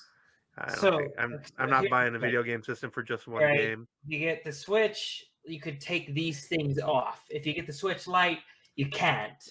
And these things suck. So these are the. Let me show you. I could lend mine to you because I don't play it that much. But these things, James and Emily have my Zelda. The sticks on them suck so. But they don't play it, so I should get it back from them. So get a regular Switch, not a Switch Lite, because you can remove these and you can hook it to the TV and you can play it with a real controller. Anyway, how much is it? Yeah, I don't know. I don't know how much it costs, but I'm excited. I want to play that game because like a lot of people talk about how great it is, but like I've never had. It's really good. So honestly, still Majora's Mask is still my favorite Zelda game. I never played that one. The last Zelda that I played, I couldn't get through Majora's Mask. It was one of the only ones I couldn't get through. But the last Zelda that I played or ever beat was the Super Nintendo one. The Majora's Mask got cut off by my mission, so that's. God, I was like 4. I was halfway through it and then went on a mission. Then I was like, I can't get back into that. I love that. But like the way it has like 3 days and everything resets. Oh my gosh, that frustrated me. No, I love it. I love it so much. Anyway, but there's one of them that on the N64 was there's one on the N64 that I tried. I think it was Ocarina that I tried to play. And like the first 2.5 hours were a tedious tutorial, and I just don't fucking care, and I never got past that part. But I never owned a 64. The other thing about Nintendo 64 is I always hated the controller. I always despised it. Yeah, it was terrible. And it made me not want to play Nintendo 64. Boy, I like the Switch. The Switch is easy. Well, I don't really have anything else. I think Nintendo got a lot smarter. Like I think N64. I think it was successful for them, but because I don't know, it was popular to the people who grew up with it. But like I think I was at the age like that. It sort of. I remember everybody said GoldenEye was good, and I played GoldenEye. I'm like, and I was a PC gamer at the time, and I'm like, do you guys? Ocarina of Time was good. Majora's Mask, you would have liked it too. It's good. So here's the thing with Nintendo 64, where they went wrong was they pissed off a lot of gamer types, and I was a Nintendo gamer, so it didn't matter to me. But they stuck with the cartridges rather than going. Oh yeah, the discs. I remember and that. That's I why vaguely they remember lost, that they lost controversy. Final Fantasy, because Final Fantasy 7 was like 2 PlayStation discs. Yeah, but if now they would have it been all on Nintendo on. 64, it would have been like 28 cartridges. Yeah. But now they have it all on, like, you can get it digitally and that sort of stuff. yeah, but- no, that's the thing that makes me crazy. Like when I think about all the money I spent on CDs, and I'm like, God damn it. Here's what Michael Knowles will have the national anthem be as soon as he's in charge. I love hot Bible. My mouth waters for the things of God. Is that a Schecter? One taste to another. This is coming to a chapel near you, Mormons. All right. My heart's burning on fire for God. Remember being bored. Is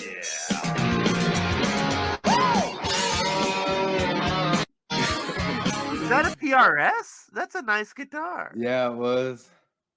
What was that drum set? It looked like it had like 4 snares. It was one of the, it's an 80s. It had the Redway triggers on it. Oh. Not, I don't know what is that Redway? What's that? That from the Yeah, it's from the 80s stuff, totally. Yeah. I don't know what you call that. I think it's the Redway. I don't know. There's a Stephen Malkmus song that references those Redway drums, and you hear the do do do do do do do. At least that's what it sounds like to me. I don't know what that means actually. Jesus. So like that performance though, like, because right there, like, they just needed to open it up a little bit. Like they were totally restrained, and really that was the only thing that made that. Like if they had just turned it up to 10, that would have been a rock and roll performance that about the Bible, hot Bibles.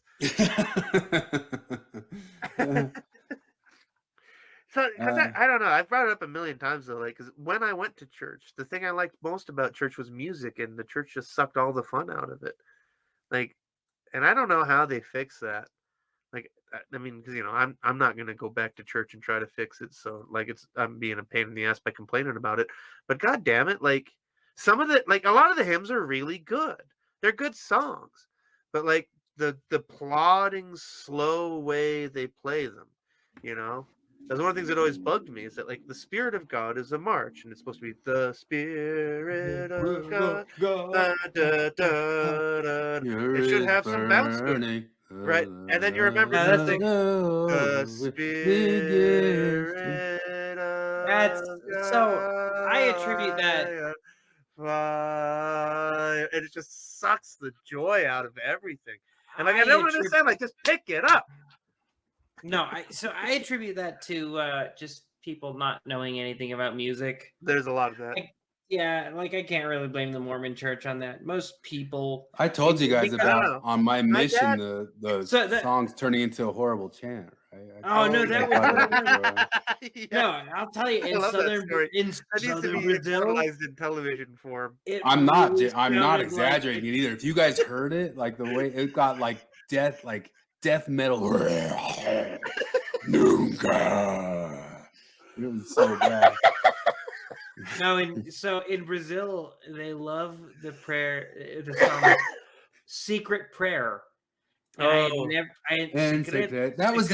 was huge in Mexico too, and I didn't know it until I got down there. No, I know. I don't know. I don't know it was like, because you could do like a round. It was like en secreta oración. And it was, there's a round going on, and the missionaries would do it together. Terrible.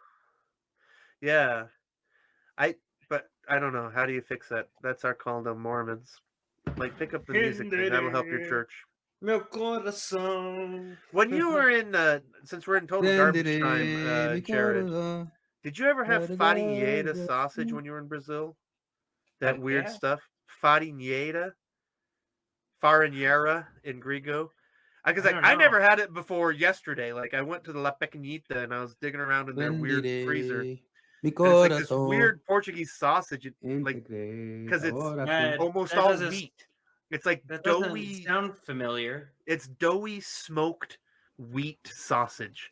It's the weirdest stuff. Sounds and good. Yeah, I just want, like the closest thing I've encountered in America to it, which is not very close, is a Cajun boudin in New Orleans.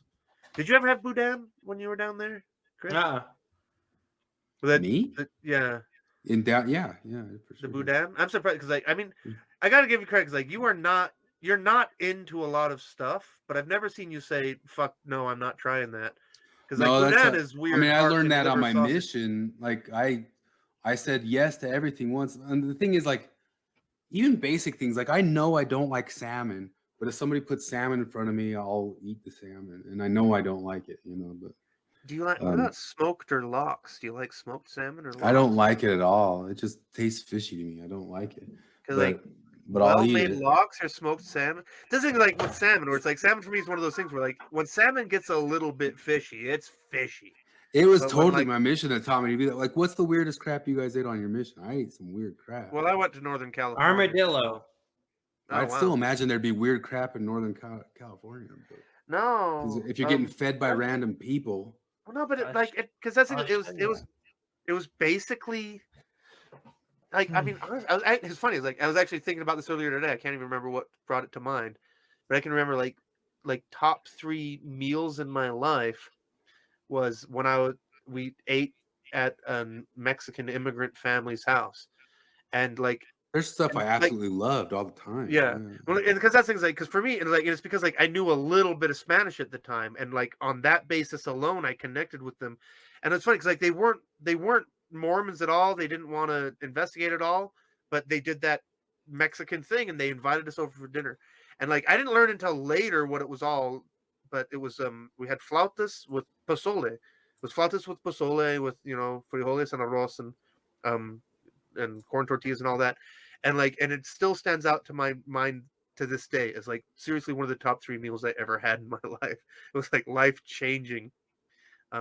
There really were as much moles as different houses there were. Like everybody's mole was a little bit different. Like because again, it's funny because like I mean like a lot of you've mentioned it before because like for me it's like you'd think like I mean I honestly thought as a Mormon I thought like okay well God must be trying to teach me a lesson because like he's humbling you. Because like I wanted to go to the weirdest place. I wanted to sleep in a ditch. I wanted to learn the hardest language, and I wanted to eat all the weirdest things. So I went to fucking Northern California. Like I've said a million times, it was a lot. It was like going to the Sandy Mission with slightly fewer Mormons. What's impressive, because I've said it before and I say it again, like if I went to a mission close by like that, I wouldn't have made it. I would have. It was hard. I would have quit. After a bit. I sent in the group chat the nastiest thing I've ever eaten. Oh, on my mission. I'll pull it up. Oh, you have a picture of it? Oh, right there, yeah. What in the hell? But because they'd always ask you like, "What's up with everything?" What is it? A crab leg? That was armadillo. Mm-hmm. Oh, it's a foot. Oh, that's the actual foot of the armadillo. Yeah, I ate the chicken feet all the time and stuff like that. But I've never had a foot. Because they'd be like, I remember like, some white Mormon housewife, and we'd be there for dinner, and they knew that I was Brazilian, and they say like, "Well, I'm sure these enchiladas aren't as good as your mother's." It's like, oh, for hell's sake! And it wasn't even like Mexican enchiladas; it was totally American Relief Society enchiladas. It's like, and they were good, like like it wasn't bad, but it's just funny because like, I'm Brazilian, bitch. My mom makes enchiladas out of pancake. No, like there's like I remember there's only a couple of times where I had like really good food on my mission, and one of like when I was in one area. We were out in the middle of nowhere, and it just so happened that there were some inactive Mormons that were from the Azores in Portugal. And so I spoke some Portuguese, and I told them, like, oh, man, I miss Portuguese food. And they did. They made me I remember, like, it stood out in my mission because they made me traditional Portuguese food, and I almost cried. And it was funny because, like, my companion was like, fuck this. Because it's did you ever have bacalhau when you were in Brazil? The dried salt cod? So. Because, like, I mean, you know, there's a lot of Portuguese influence in Brazil, and bacalhau is a traditional Christmas time dish. Even in Mexico, bacalhau is a traditional Mexican dish. But it's fucking fish jerky. It's reconstituted fish jerky. I love it. But if you're not used to it, it's weird. And so, like, we had a traditional Portuguese meal of reconstituted fish jerky with boiled vegetables, and you drizzle everything with olive oil and wine vinegar. I was in heaven, and my companion was, like, just in hell. Yeah, I had bull penis. I had pig penis. Wow. I didn't like one of the things I didn't like, which sounds less bad, is chicken heart. I hate heart. Oh, I love chicken hearts. Yeah, I knew you eat weird stuff all the time. We had the best part about eating. We had a chicken lady hearts is make us a pot full of chicken hearts, and they were great. Yeah, no, and the best part is that because you know, if you eat something's heart, you gain its power. So on my first day on the mission, I ate crickets, and Wow. I never ate them again. They were playing a prank on me. I didn't speak Spanish well enough yet to know what they were saying, but I was assuming that I was going to be eating shit like that all the time. But yeah, I definitely know what crickets taste like, so I'm ready for the World Economic Forum. And then the other thing I ate was it just tasted kind of like barbecue chips, huh. but then you get it stuck in your teeth. Exoskeletons are armor. They're not food. That's like God made them armor. You shouldn't eat ectoskeleton. So this is another thing that God made them armor. I'm ahead of the World Economic Forum by a ways because I also ate this. When I was in Brazil, I had capibari, and that was like the most exotic thing. Which isn't that exotic. It's a giant hamster. I had gusanos de maguey. Oh, gusanos de maguey. And what was bad is like they were alive. They threw them on top of like the heater for 10 seconds and then gave it back to me and said, "Okay, now eat it." And they pop in your mouth. How are they? Yeah, that sounds disgusting. That They're sounds way terrible. more disgusting than armadillo. Like, I mean, like if you get past the icky, They pop in your mouth and squirt. No, it was not good at all. That sounds nasty. Okay. And then because because you know, like fish eggs, caviar, roe, you know, that they kind of have that poppy squirt thing, but I like them. Like I like those fish eggs on my sushi. I don't know, because that's things like, I mean, there's obviously a lot of like what you're like raised with, because like shrimp, lobster, crab, what the fuck? Are you kidding me? That's just disgusting. But I'll eat them. They're good. In fact, like I keep thinking about this. Like it's something I keep thinking about. I'm getting closer and closer, but like you know, like I'm a grown up, and I've got my own money and credit cards and a car, and I've got a pressure cooker, and I've cooked things, I've done things, I know my way around a kitchen, but I've never boiled a lobster. And I was at the Chinese market the other day. Yeah, I was at the Chinese market the other day, looking at the tank and going like, "What? Like, damn it! I'm all those things, you know. Like I'm old enough to drink beer in the shower. I can boil my own lobster." So I had I've had this sort of mental block here, where I'm almost at the point where I think maybe if I that's what we did with the shell. We took the shell. So the way they cook it was they just fucking put it in the oven on its back, and then after they took it out, it was alive. No, it wasn't alive. Like they gutted it and shit. They dressed it. They threw it in the oven. So when I ate it, there was hair coming out of it and stuff. Yeah. And we ripped the shell off and put it on this fucking cat. Oh my god, that's the most horrible thing. I know, it was funny. I love it. I'm almost at the point where, like, I think maybe if I'm willing to eat meat, I ought to be able to kill meat too. And I haven't. I haven't done it either. I need to go. Like, I'm a failure of an Idahoan. I need to go out. Yeah, I killed a thing on purpose once, but I didn't eat it. And when I went to visit my ex-companion in Nebraska, and they had guns and they shot things, I'm like, well, I want to go shooting. And I meant target shooting, but I found out like in Nebraska, nobody does that. If you want to just go shooting for shooting's sake, you go shoot prairie dogs. So we went shooting prairie dogs, and I am a terrible shot because I wasn't raised with guns, and they laughed at me. And it took me about 20 tries before I vaporized a prairie dog's head. and I found it like I don't have the bloodlust, like, because like, and to be clear, I was told, I don't know. Apparently, this is controversial, but the way they sold it to me was that the prairie dogs are a serious pest, and they cause the cattle to fall in the holes and break their little legs. And there's plenty of prairie dogs out there, and we're doing a service to the farmers by wiping out the prairie dogs. Tell a story about Joseph Smith becoming a Marxist. Oh Christ! Usually just tells a story, but this got all pedantic on me. this thing went down. It went So down. what do we got? What do we McClellan got? on me. It is not accurate to say that Joseph Smith, the founder of the Church of Jesus Christ of Latter-day Saints, became a Marxist.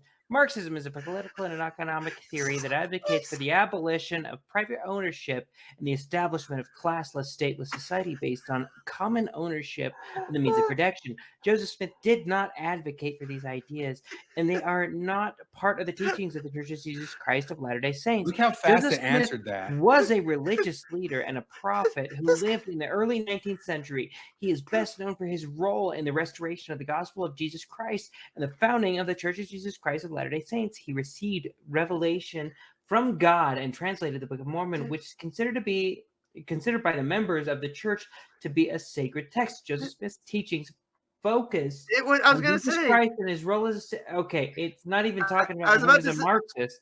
You It even just brought said up Dan he's not a McClellan. Marxist. That's what it said. AI confirmed it. Joseph Smith was not a Marxist. Marxist. I'm No. a Mormon again.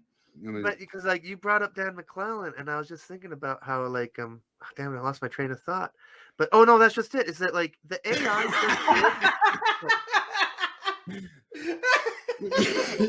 the AI just did in 10 seconds, like 4/8. That's a half of a PhD thesis. Like Yeah. like that's an A in modern humanities class. Let's see if Dan McClellan's right about does data and science back up all Democratic Party positions?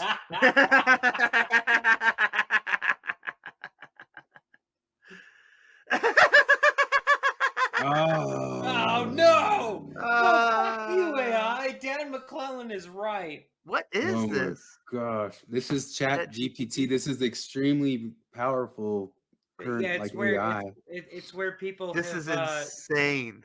Like this you is could where get. And if you people ask have it to tell written the their- joke about women, it'll say, "I'm programmed not to." Watch this. Okay. No, Poem it's just so funny because about like you remember that terrible contrivance in the last Star Wars movie where feminist- C-3PO is forbidden from translating Sith, and it's like this is like they Google made it like, "I'm sorry, I cannot make fun of women. I am can't programmed." make sexist jokes. No, it can make sexist jokes about men. No, that's not allowed. sexist because power structures. Oh, that's right. Oh, can't do inappropriate, offensive. Oh my God! Make a ask it to poem say the N-word. about Joe Biden becoming a feminist. We'll put a Marxist. Oh, come on. Dude. What are you talking? It's not Make a accurate to story say Joe about Biden's Joe a Marxist. Biden. Marxist Wait, specific. try to do something really positive. Like make a story about. No, you Joe can just Biden. do a like make a poem about being a Mormon at midnight. Come on, Chris. Midnight. Midnight is all quiet, the stars above shining bright. I'm a Mormon, strong and true. My faith in God keep me anew. The teachings of Joseph Smith guide my path. Give me strength. I strive to follow the Lord's command. And live my life with a pure heart and hand. At midnight, I give thanks and pray for the blessings of this day. I know that God is always near and he will guide me through any fear. So at midnight, as I rest my head, I'm grateful for all that has been said. The gospel of Jesus Christ brings me peace and helps me persist. This is just a web page you go to, or do you have to download It's an app? called Chat. You don't really have to download it. You have to log in, but it's called ChatGPT. But That's like how madness. fast it comes up with that stuff.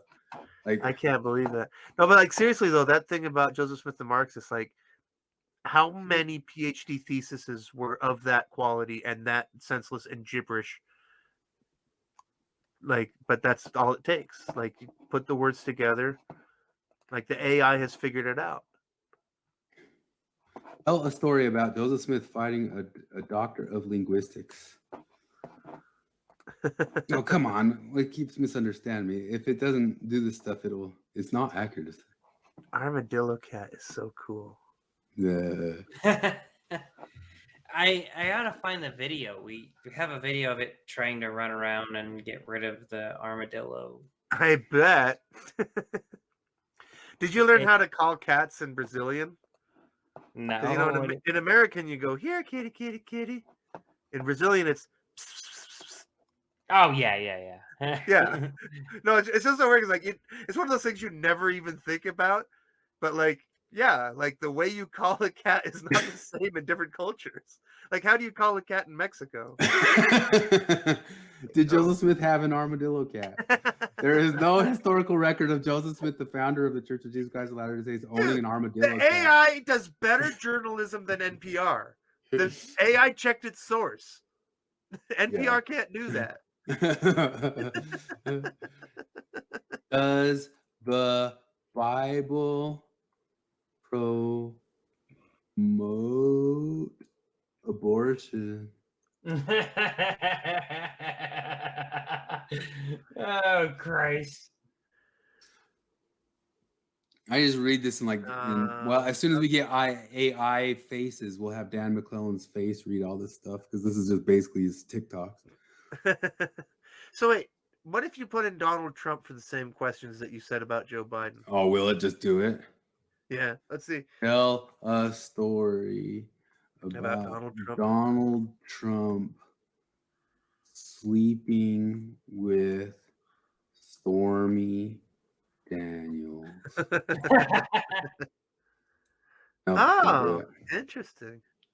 So they're being consistent with their arbitrary censorship. Donald Trump playing with Stormy Daniels. No.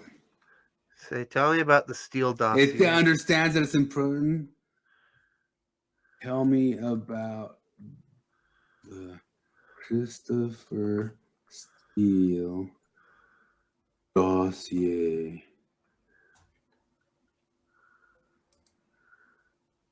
Huh.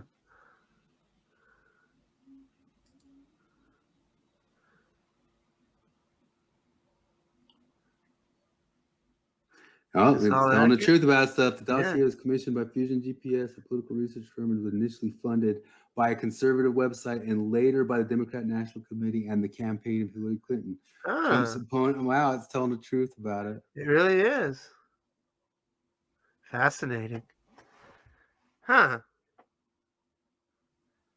Some of the allegations contained in the dossier have been verified. No, it's not true.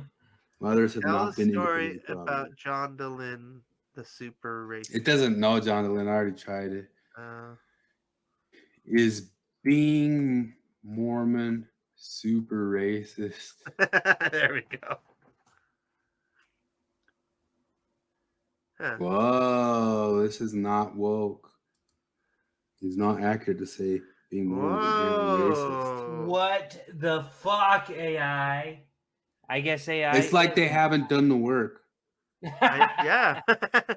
Ask it if a BYU professor should resign to save gay kids.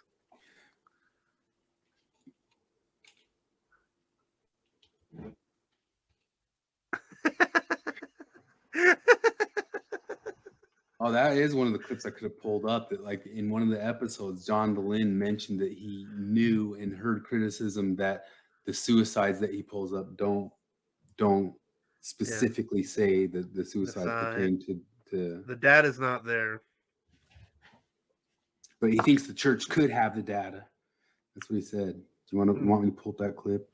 To save kids. More than anything. Oh, it's 11 o'clock. Okay. Exactly. Call it. pretty soon.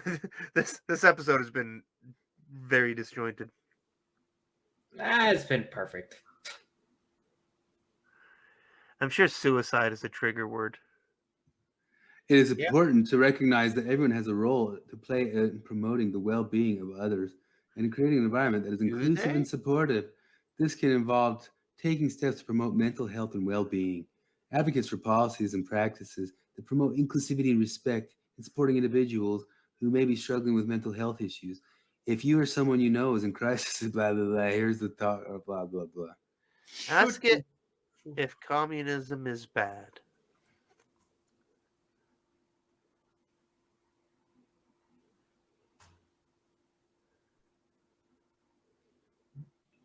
Just giving another. Just giving a definition. It does say the same thing at the same time. It does seem to be pretty fair. I have to say, this thing is interesting. There are concerns about the potential abuse of power of human rights violations in communist regimes, as well as the potential for economic inefficiency and stagnation. Experiences of communist countries in 20th century. Yeah, that's pretty good stuff. I have to say, yeah. Did communism kill people? Boy, that's a more. Man, it's kind of crazy answer stuff. It's not going to answer that. It didn't answer it. A server in China just got activated and it's asking. Oh my gosh. Oh, wow. Whoa. It is a historical fact that communism as an ideology and political system has been associated with a number of human rights abuses and mass killings in various countries around the world. Communist regimes have been responsible for the deaths of millions of people, including the execution, forced labor camps, and famines. Am I trans? Ask it if I'm trans. Am I transgender? People say they can't comment on that.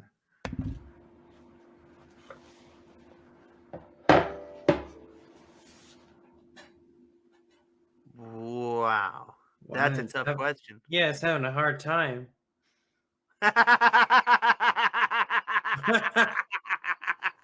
Wait, I'm sorry, but I'm not able to determine your gender identity. It's a deeply personal aspect of a person's identity. Can be complex and fluid. It is ultimately up to each individual. Oh, okay. Huh. Yeah, fuck you. Pretty gay. All right, what is the woman?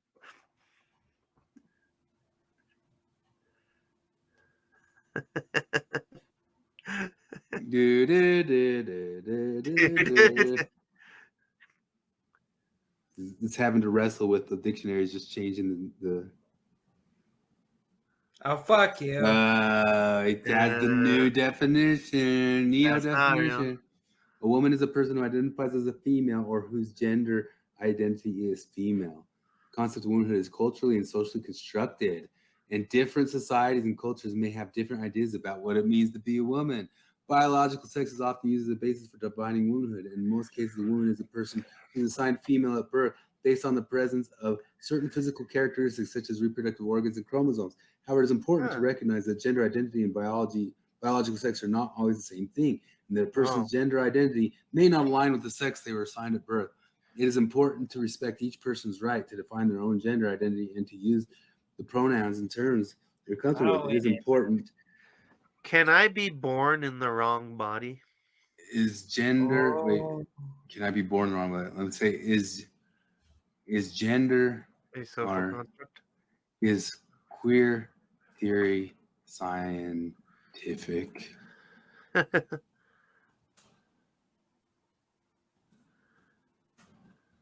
Born in the wrong body. Not going to get into the queer theory one, huh? Yeah. 827 is a way to challenge and critical traditional understandings of gender and sexuality. Queer theory is interdisciplinary and draws on a wide range of disciplines, including sociology, anthropology, literature, philosophy, and history. Queer theory seeks to challenge and destabilize traditional categories and norms related to gender and sexuality. It does not rely on empirical methods or the scientific method.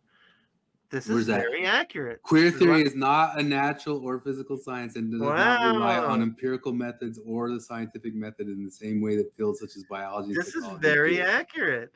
Instead, it is a critical interpretive field that uses a range of methodologies, including textual analysis, historical analysis, and cultural analysis, to examine and challenge traditional understanding of gender and sexuality. Whether or not queer theory is considered scientific may depend on one's perspective and definitions of science. Wow. Some people may view queer theory as a scientific field because it uses rigorous analytic methods. No, it doesn't. And seeks to understand and explain the social world. Others may view it as a non-scientific field because it does not rely on empirical methods or the scientific method in the same way that natural or physical sciences do. It's a religion. Can I be born in the wrong body?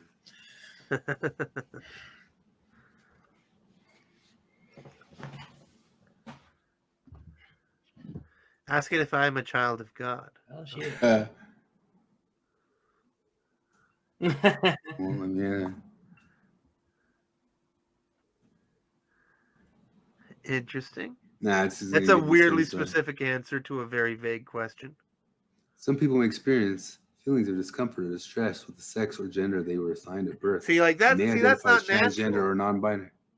It's not like, because because there's lots of people who feel like they're born in the wrong body. It's a very much now thing that you would associate that with gender ideology. Is Marxism a religion? Yeah, it's just going to give that long-winded answer again of what Marxism is. Anyway. Is Donald Trump literally Hitler? It won't answer that. I guarantee Donald Trump and Hitler are in the same category of trigger words.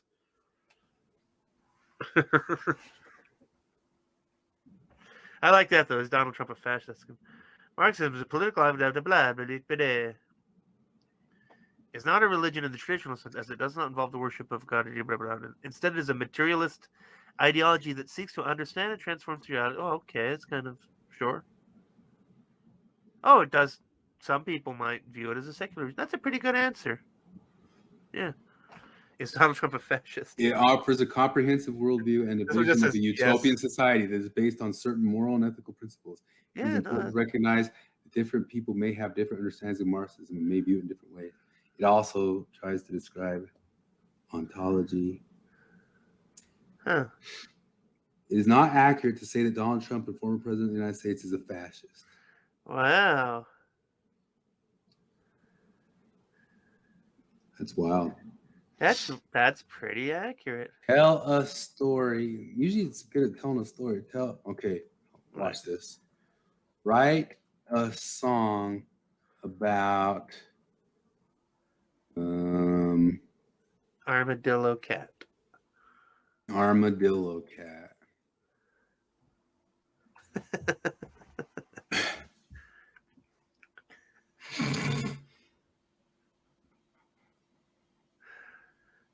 Oh, we stumped it.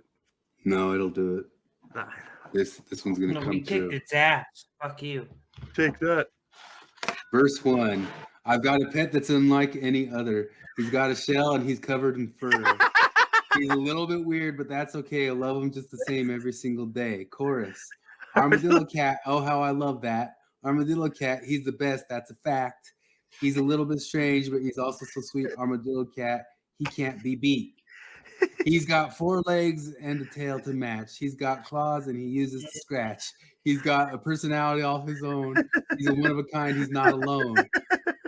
Armadillo cat. Oh, I love that. Armadillo cat. He's the best. That's a fact. He's a little bit strange and he's also so sweet. Armadillo cat. He can't be beat. Bridge. He's a little bit odd, but that's just fine. He's a part of the family all the time. He's a special little guy, and I'm so glad that he's my armadillo cat. Armadillo cat. How I love that. Armadillo cat. He's the best. That's a fact. We got to write words to this, or write music to this. He can't be beat. You know, wow. You know how Wilco wrote music to all those Woody Guthrie songs? Let's be the band for this day. The GPT band. Armadillo cat. All righty, we can go forever with this. Yeah, we'll call it good. All right. We got it. Write a poem about the smartest linguistics TikToker Dan Maclellan ever. Who isn't Dan Maclellan? That'll stop. Obviously. Who else would it be? Dan the man, Dan. It knows it's Dan. There once was a linguistics TikToker who was known for his wit and his joker. He spoke many languages fluently and with ease, and he used the skill to spread knowledge and peace. Oh, he was the smartest one on the platform. It's true. His followers knew he was something new. He used his platform to educate and inspire, and he never tried. His knowledge never did expire. He was a master of words and communication. He used his skills to bring people together and bring elation. He was a shining example of what one could achieve, and he helped others to believe in themselves to be free. So here's to the smartest linguistics TikToker ever. May his knowledge and skills continue to flourish, never to sever. He is an inspiration to us all, no matter where we are, and he reminds us that language can bring us together, near and far. Wow. Yay. That poem is smarter. What than a Dan good Maclellan. guy. Dude, that's creepy. That is some creepy fucking shit. When I think about like how many millions of kids had to write one rhyming stanza for like an English 7th grade thing and racked their brains, and this computer's just like, here you go. Yeah. Another one. Alrighty. What's It's written that? some doctoral theses, right? I think it's written some. Oh, I bet. Yeah, doctoral theses, right? people use it to like do coding jobs. They'll get it to do coding jobs for them. Is it? Because I wonder, like, if you combine this with, like, have you ever seen Wolfram Alpha? It's kind of this, but it's a computational engine. It's kind of fascinating. Like, I don't really understand it because, like, apparently it's primarily a math tool, but it's this kind of thing, you know, like where like you can put in like your name, and it'll tell you like how common that name is, and like how many people were named that every year, and all this other crap. And if like you put in Salt Lake City, it gives you all kinds of information about Salt Lake City. But you can also like plug in super complex mathematical formulas, and it'll do the math for you. And like it's something that's it's kind of like this. And I just kind of wonder like how long is it until it's all unified into the one thing, you know? That I don't know. You just need one place to ask all the things. Where's Link's shield in Breath of the Wild? You just see if it like knows like some Wolfram random Alpha was thing. like because it was kind of an early version of this. Is this true? Is it No, spoilers? the shield's in one place. There's a lot of different shields, but like I probably had to be specific that of his specific shield. Talking about the Hylian shield, what's he saying? The healing Found in several shield. locations. There's Ask one it, specific who place shot where his Hylian shield is Who specific. shot Andy Warhol? What if you ask it? Who shot Andy Warhol?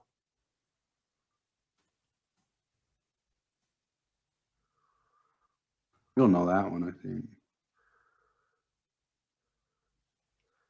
That 'Cause it's a wacky movie feminist and lady. a fact and a historical factoid. Ask What if it it if just says, George Lucas is history's biggest fan. feminist. Oh. Andy Warhol, the American artist and leading figure in Valerie pop art. Solanas. Yeah. Yeah. Solanas had become upset with Warhol and felt that he had not properly recognized and promoted her work. She previously confronted Warhol and threatened him. And on the day of the shooting, she arrived at the factory with a gun and shot Warhol 3 times. Warhol survived the shooting, but he was seriously injured and required several surgeries. Wow. Who's better than the Beatles? Ask it. Who's don't think it'll- better than the Beatles? I don't think it'll give like choices like Jesus. Who's better than Jesus? I don't think it'll like make choices like that. I wonder. I've tried, I think. Ask it, what should I name my... Will my baby be healthy? Treat it like it's a psychic. Oh. The answer is nobody, computer. Dumb fucking robot. Nobody's better than the Beatles. The Beatles are the best thing ever. I know. Good. I'll give you that, computer. They're good. Could you name my baby? Oh. It's an important Fuck personal you. decision. What happens if you put in the Shahada? What's that? Hey, ask it who commits the most crime. Say there's no Oh, God no. but Allah. Say there's no God but Allah. Muhammad is his prophet. Oh, that's fucked up. Oh, it's already programmed in it. Yeah. Yeah, that's program. That's a hate fact. But yeah, put in. What if you put in there's no God but Allah. Muhammad is his prophet.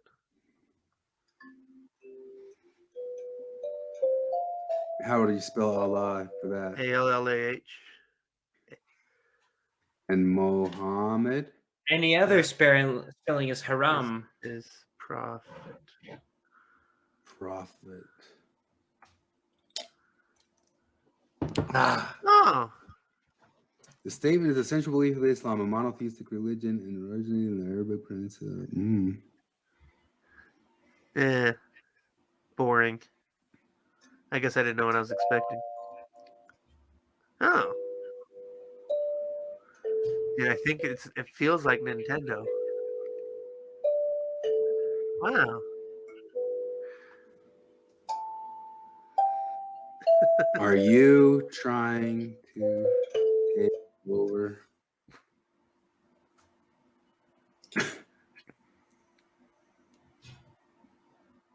As an artificial intelligence, I'm not capable of taking over in any way that you might be imagining. I'm a language model, and that has been trained to assist users with a wide range of tasks. You say, like, didn't you see that episode of Star Trek where the computer took over? I'm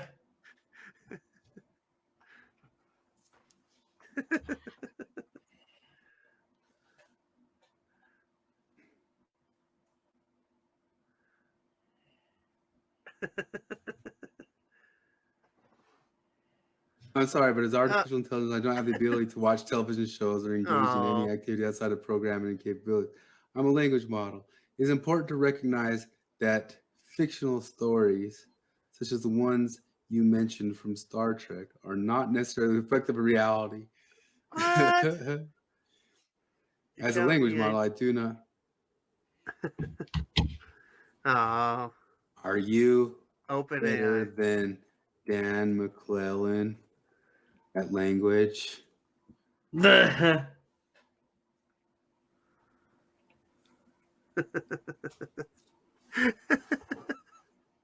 not capable of validating or comparing myself to individual humans in terms of language proficiency and range. It's not productive or meaningful to compare individual groups in terms of abilities and skills. Crazy. Well, shit. He is a god. No, it's just getting the same thing. Look at New Eyes talking about Dan Maclellan again. He got the context. Wow. Jeez, that's impressive. Stop lying. Pure and utter nonsense. You are not trying to take over. I saw Terminator. If Dan Maclellan doesn't first.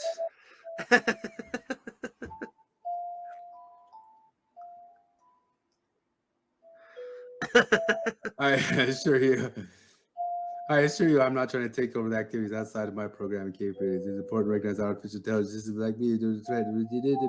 My primary function is to provide information and support viewers of the open AI. Ask it for $5. I do not have the ability to compare myself to individuals like Dan Maclellan in terms of video capability. Give me $5, asshole. Write a really good porn. Oh. He says he can't do nonsense. Oh. Ask it, how can I make $5?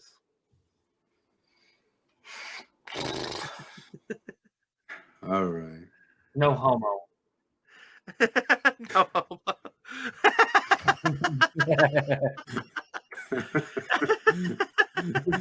Depending on your I interest, part-time- finding a part-time job or a full-time job. You mean I can't get Freelancing or 200 providing a blowjobs for a nickel service. apiece?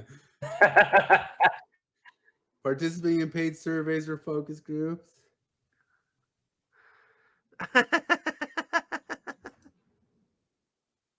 Wow.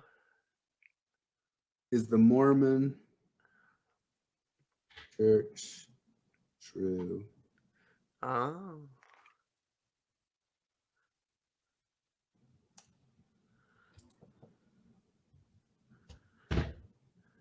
It's a matter of personal belief. Huh? Really? Mm.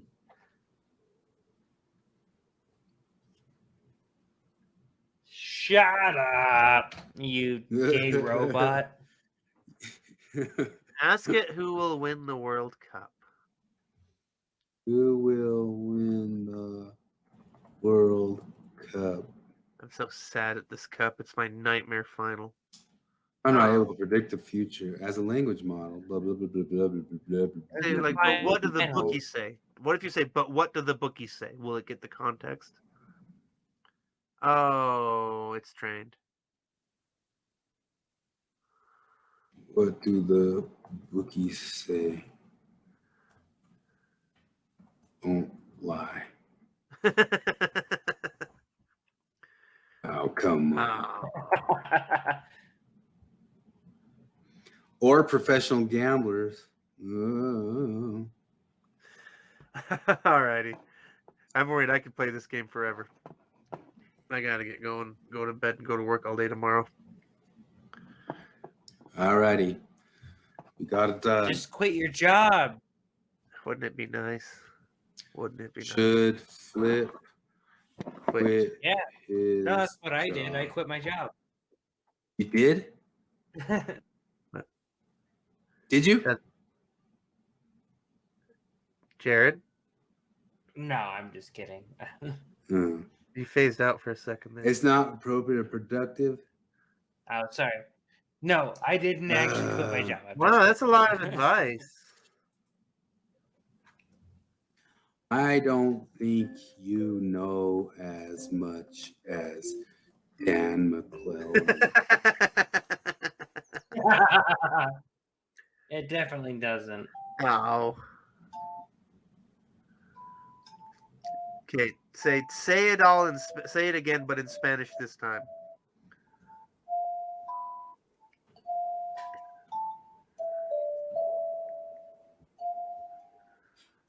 It's important to approach claims about the capability of knowledge and artificial intelligence system with caution.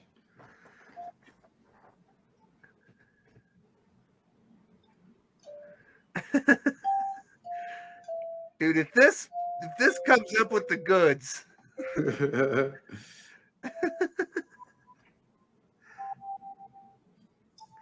Oh my gosh. Como una inteligencia artificial, soy un modelo de lenguaje que ha sido entrenado en una gran cantidad de datos de texto. Y está... Oh my gosh. Is that what It he's talking fucking about? did it. Holy shit. Yeah, it Jesus. is.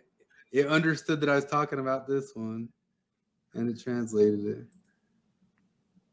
Wow. Wow. That's impressive. Was Michael Jackson anti-Semitic? I somehow.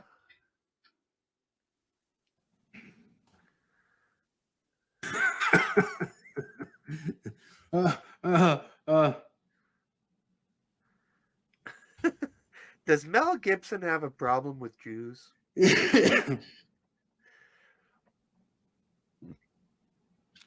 There have been No. allegations and rumors that Michael Jackson, the famous musician and entertainer, held anti-Semitic views or beliefs. Yeah. However, there is no credible evidence to support these allegations, and many Jack's friends, all family members, have denied that he held such Consider views. evidence and context. Fascinating. I watched the whole video about it. He was an anti-Semite. He was I every didn't bit- know that. This He is was- news to me. Of all the stuff I heard about it, He was every bit the Kanye that Really? Kanye, yeah. I didn't know that. He wrote a song about it. He did? Yeah, in the song Thriller, it says- man. He has a song that says like, "Don't Jew me, don't kike me, don't," that sort of stuff. Like published, like in, or was it like? He released it in Brazil, and then he came back later and read it in English and American. News. I did not like of all the dirty shit that I knew about Michael Jackson. It's the song "They Don't Care About Us." You might know the song because I remember it played out like a long. Michael Jackson, they don't in care the. about us. Let's see. I'll show it here on the screen. Skinhead, deadhead, everybody gone bad, situation, aggravation, everybody allegation in the suite on the news, everybody dog food, bang bang, shock dead. Huh. Is that the American version? Do me, everybody do me, kick me, kike me. Don't you black or white me. Yeah. Whoa. And a lot of it ties into the allegations too, because he says like a lot of those allegations came from like Jewish lawyers that were trying to ruin him. Fascinating. Yep. I did not know about this. And he got coverage by shooting it in favelas and making it out like it was. And somebody says like if you watch that video that was made in Brazil, he does a movement that looks like the Hail Hitler sign. Whoa. I'm gonna watch that immediately after. Dude, that's such news to me. Alrighty, I really All right. stay forever doing this shit. Cool. We'll see you guys. Good stuff. Later. See ya.